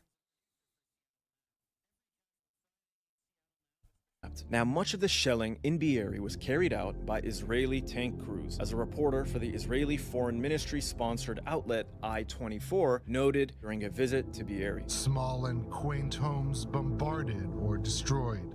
Children's toys lying around well-maintained lawns of grass ripped up by the tracks of an armored vehicle. Perhaps a tank. Perhaps a tank. Perhaps a tank. What the fuck? Wait, first of all, a guy saying, wow, there are tank treads here, is not him giving an intel report that tanks were responsible for the majority of the shelling in the area. What is that? What is the connection there? What, a reporter said there was a tank tread here, one tread, or two, I guess I see a segment here, like what, one set of treads, thereby tanks did the shelling? What, how does that fucking connect? At all. Second of all, why is this made to sound so scary? Like, oh, an IDF tank moved through the area. Yeah? Like, assuming this is even tank treads, which they look a little small to be tank treads. This could be, like, a lot of vehicles have treads. But even if there are tank treads there, so? No shit. The IDF brought tanks there. Why would they not? Like, yeah, they were repelling Hamas. Of course. You think they're just going to, like, not bring the tank? Like, why wouldn't they? Seriously, listen again to how he frames this. Carried out by Israel. Residents were killed, according to the paper. Just a lie. Others were kidnapped. Oh, wait, did he? This was terrible. At least 112 residents were killed, according to the paper. Notice how he says 112 residents were killed, according to the paper, which isn't a lie, but this right here is a lie. He says the thing that's from the paper, but on screen it's like, oh yeah, by Israeli tanks. Were killed, according to the paper. Others were kidnapped. Now, much of the shelling in Be'eri was carried out by Israeli tank crews. As a reporter for the Israeli Foreign Ministry-sponsored outlet I-24 noted during a visit to Be'eri. Yeah, one guy noticed tank treads, or maybe they were tank treads, some kind of tank tread, some kind of tread maybe. Thereby it was all done by tanks. Right, okay. Perhaps a tank. Perhaps a tank. Perhaps a tank. Perhaps a tank. Scary. In other words, the IDF, in an act of desperation, decided to just kill everyone. Absolutely not substantiated by the article. Including hostages. This is their words, not mine. In fact, Yasmin Porat, an attendee of the Nova Music Festival, who fled into the kibbutz, told Israeli radio that when Israeli special forces arrived during a hostage standoff, they, quote, eliminated everyone, including the hostages, because there was very, very heavy crossfire. So I'm not even going to get into the source of that, but yeah, that's the point of Hamas using human shields. That's why they take that. Like, yeah, that's what. Like, yeah, Hamas storms in, kills civilians, takes civilian hostages, and then fires on the IDF. Like, yeah, the crossfire is going to get hostages killed. There's no. This isn't like a post-hostage taking situation where they're already kept in tunnels under Gaza. This is there is currently like fighting happening. Like, yeah, obviously. I don't get the point Vosh is trying to make. Is he trying to say the IDF doesn't care about killing Israeli hostages? The IDF, so first of all, if you storm a civilian area and take hostages, those hostages will be killed in crossfire, guaranteed. No matter what, doesn't matter if it's the IDF or anyone else, that is how it works, obviously. Second of all, this video is propaganda, and they're openly lying, and it's very stupid.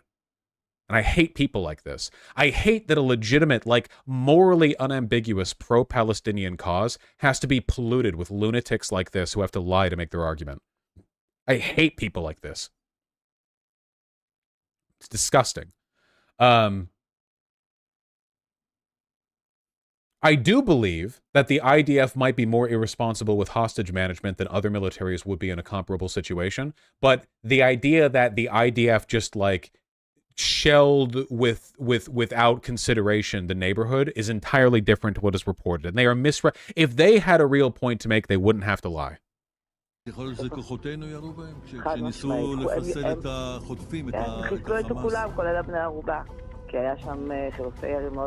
Keep in mind, this is also the anecdotal report from one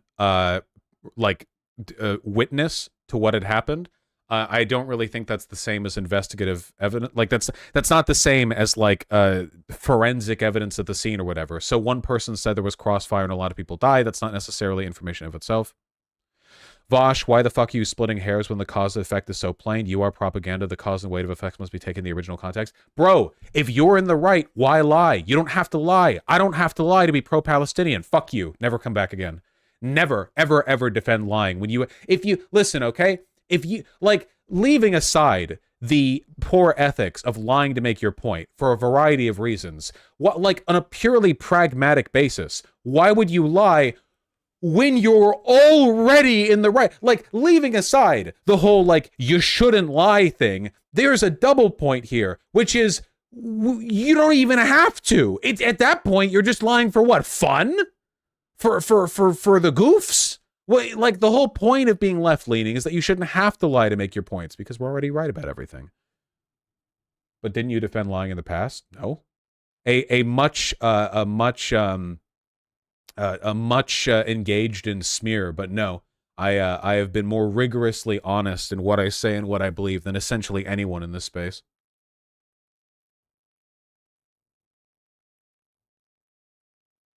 I will never forget that time that Destiny got super sad because lefties were being cunts online, which to be fair, they were. And he was like, man, if everyone else is going to be dishonest, I'm going to be dishonest too. I'm entering my bad faith arc. And I feel like that essentially discredits him or his community from ever, like, whining about me allegedly lying somewhere nebulously in some fashion they can't quite point to or describe. But it doesn't stop them from doing so. Yes, Tequila Sunset. I saw that the first 8 times you linked it. You will get banned too. I can't. Tequila Sunset, you have been here so many times. שני פקזים של טנק שירו לתוך הבית, שזה בית קיבוצי קטן, זה לא איזה, רואים את זה בחדשות. She goes on to describe how Hamas militants tied her partner's hands behind his back. She saw her partner lying on the ground, still alive. She went on to say that Israeli security forces killed him and other hostages as they opened fire on the remaining militants inside, including with tank shells. ובן הזוג שלך שהיה איתך? נהרג. הוא גם נהרג. Again, I maintain that you can't really make assessments as to whether or not a war crime has taken place purely based on a radio interview with one individual. However, again, if hostages died in the crossfire, like that's fucking regrettable, you know, but Hamas did kind of invade, kill civilians and take hostages, so.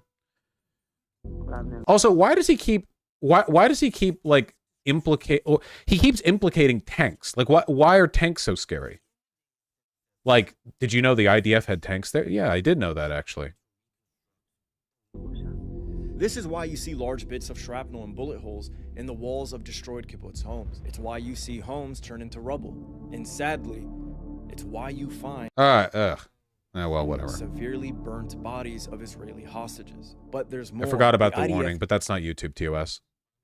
also used Apache attack helicopters. In an interview with Israeli media outlet Mako. Oh, I'm sorry. I forgot to explain how he was lying. First of all, I like how he implied that the IDF using tanks was the only reason you saw bullet holes in the walls. Like this whole time he's trying to explain how the IDF had the only access to explosives in the area, which is wrong. And then it's like, this is why you see bullet holes in the walls. You know, I think Hamas showed up there as well, and they also had guns, even to your admission. Additionally, even if those bullet holes were from the IDF, yeah, there was fighting. Hamas invaded, obviously. Third of all, I like how he then showed burnt corpses as though burned bodies are from tank shells. Burned bodies are from fires. Tank shells don't reduce your entire body to a black charred crisp. Fires do that. And anyone can set a fire. Like, yeah, like, but he's just saying shit.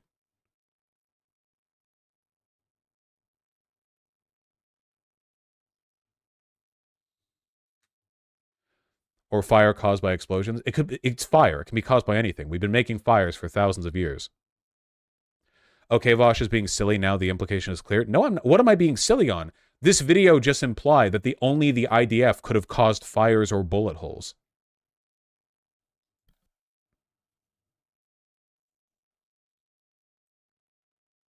An Apache pilot admitted that many of the cars he fired rockets at contained hostages. But wait, dude, the fucking videos, man. I guess if he puts this on TikTok, it's not YouTube TOS, but still.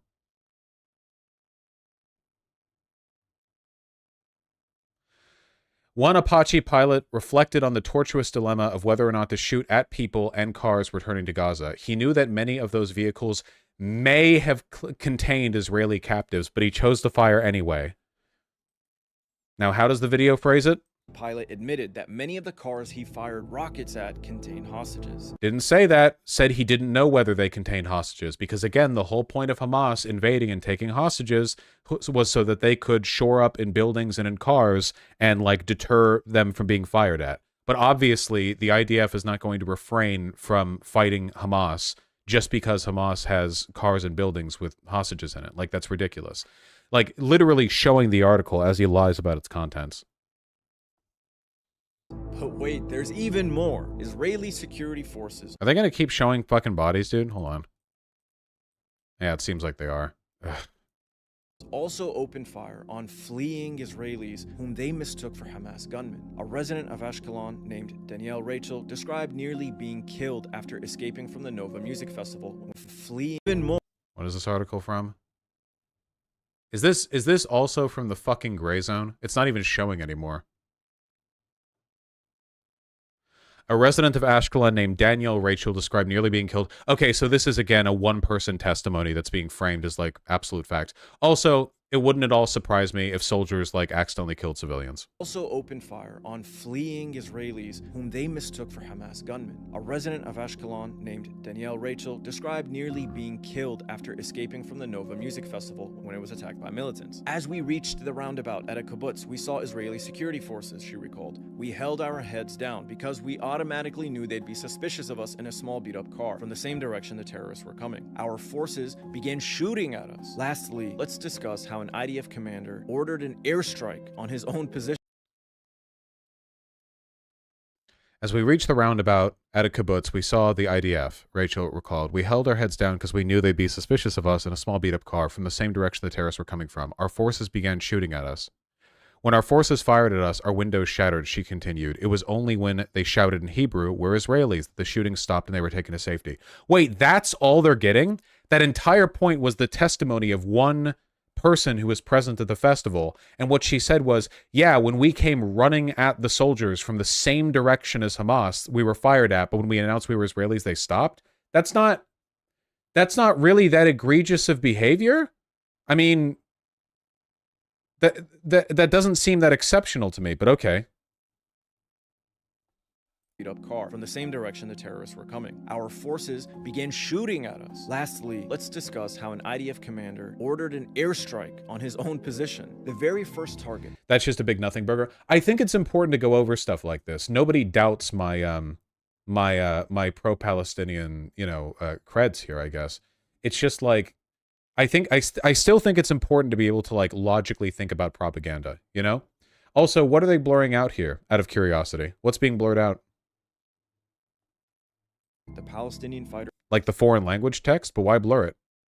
Attacked was the Erez checkpoint. The attack was so fierce that the IDF commander, Avi Rosenfeld, in an act of desperation, he called for an airstrike on his own position. The IDF... That's how James Bond died. ...bombed their own base in order to kill the Palestinian militants.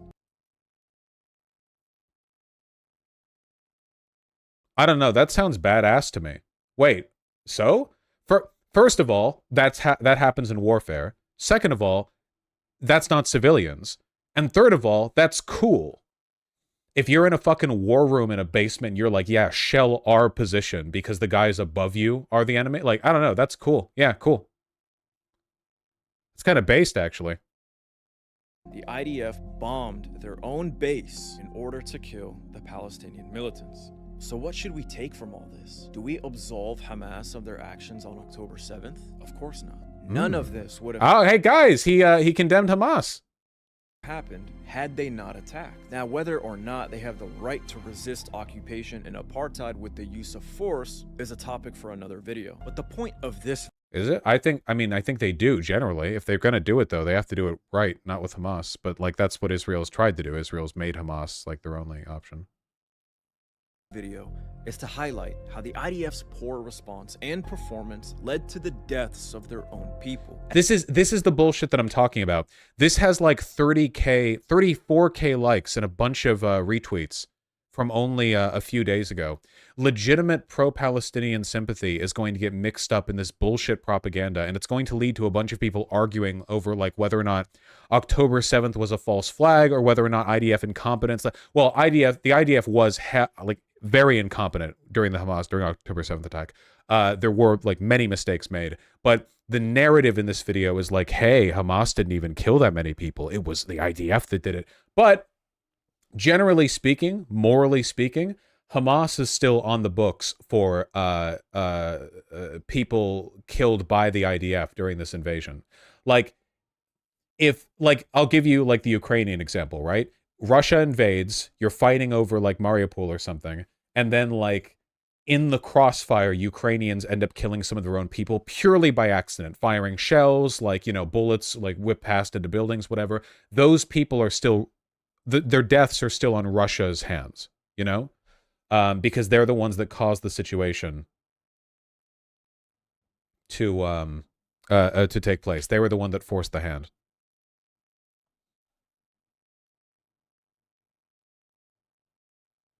As several Israeli hostages have already made clear, the Palestinian militants were kind to them despite the aggression. And as the come on.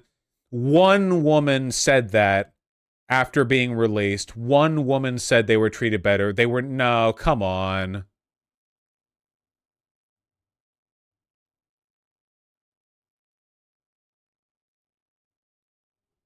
The Nova survivor Yasmin Porat put it, she believes the militants didn't want to kill them. She believes their goal was to... Wasn't the 10/7 attack pretty much caused by West Bank colonists needing extra protection because they were in the process of taking homes from West Bank residents? Well, no, it was like a holiday. It was like their big holiday day thing. So the more IDF dudes were off, like, jerking off back at home or something.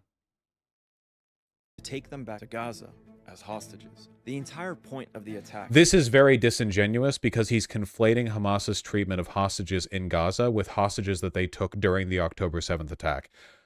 Hamas's goal in taking hostages while attacking Israel was to use them as human shields. That's why you do that.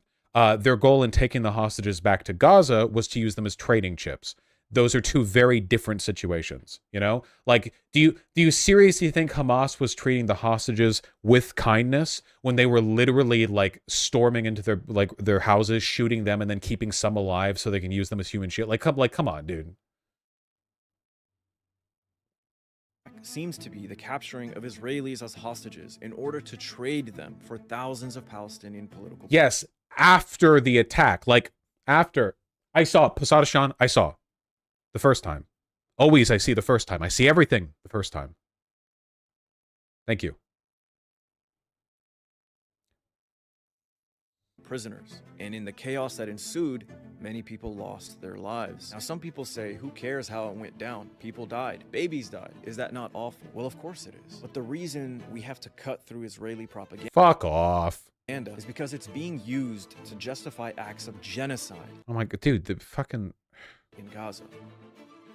Israelis believe deep down to their core that their babies were beheaded and that their women were raped and tortured before being killed. And this simply isn't true. And even with Israeli... Again, I don't really care about the particulars here because it doesn't change the whole moral equation, but the idea that there were Israeli citizens who were tortured and raped is like come on, we really don't think that... Like, come on. Like, we're really going to pretend that's not... Okay, whatever. Media reporting the facts, they may never change their minds. But the rest of the world needs to know the truth because it is the world that has given Israel the green light to commit acts of atrocity in Gaza. And there's growing concern of an escalation that may erupt into a greater regional conflict. So share this video and help spread the facts. The world deserves to know the truth. And without you, that'll never happen. Dude, it's classic cult shit, dude. Even at the end, the world deserves to know the truth. This video contains the truth. And you can be a truth teller if you'll only like and subscribe. It's so slimy. I fucking hate shit like this, dude. Why? I know that Israeli, like, propagandists have to lie to make their point, but you don't as a person who supports Palestinian liberation.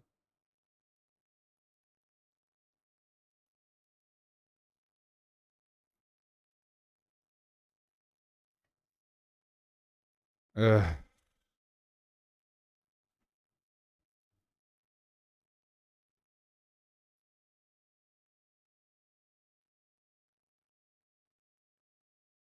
Okay, genuinely exhausted here. Dude, me too. Fuck today's stream, honestly. I shouldn't have even hit the ad button earlier. You guys deserve better. Oh my god. I don't think it's intentional. It's just how campist or tanky types talk. I disagree. They know they're lying. They, like, willfully lied about the contents of those articles. Well, I guess, like, there's probably a reason why cult leaders all tend to talk the same, right? I guess, like, if you're comfortable lying to push an agenda, it probably sort of inclines you towards certain styles and strategies of, of making your point. I don't know.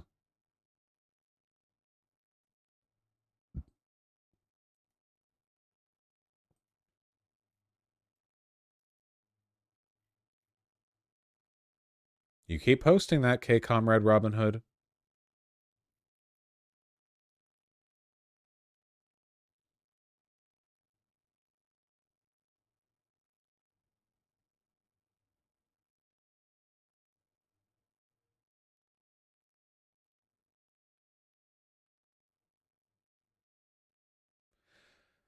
I don't know these obscure lefty terms. What's a campist? A campist is a term I'm trying to use more. A campist is a person who is ostensibly leftist, but their main political priority just seems to be defending like anti-Western hegemony countries. So North Korea, China, Russia, whatever. A campist is just like, oh, they're anti-West? They must be good. Not exactly the same as tanky, because a tanky... So Hassan is absolutely a campist. Like hardline campus practically. Whereas the tanky thing is more like a specific defense of the authoritarianism in these countries. So a campist might support Russia for like I don't know, opposing Western hegemony or like China or whatever, but that doesn't necessarily mean they support like the specific policies engaged in to do that. There's like a heavy overlap, but whatever. I don't know. Heavy overlap. Wait, so it's just a contrarian? Yeah, essentially. I mean, a geopolitical contrarian. I'm sorry. I'll read donations next stream. Stream sucks. Politics sucks. Stream's gay. Gay and stupid. Stupid and gay. Imagine streaming. Let me just... Can I just...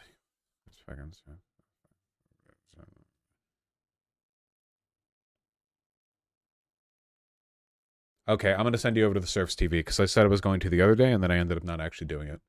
Do.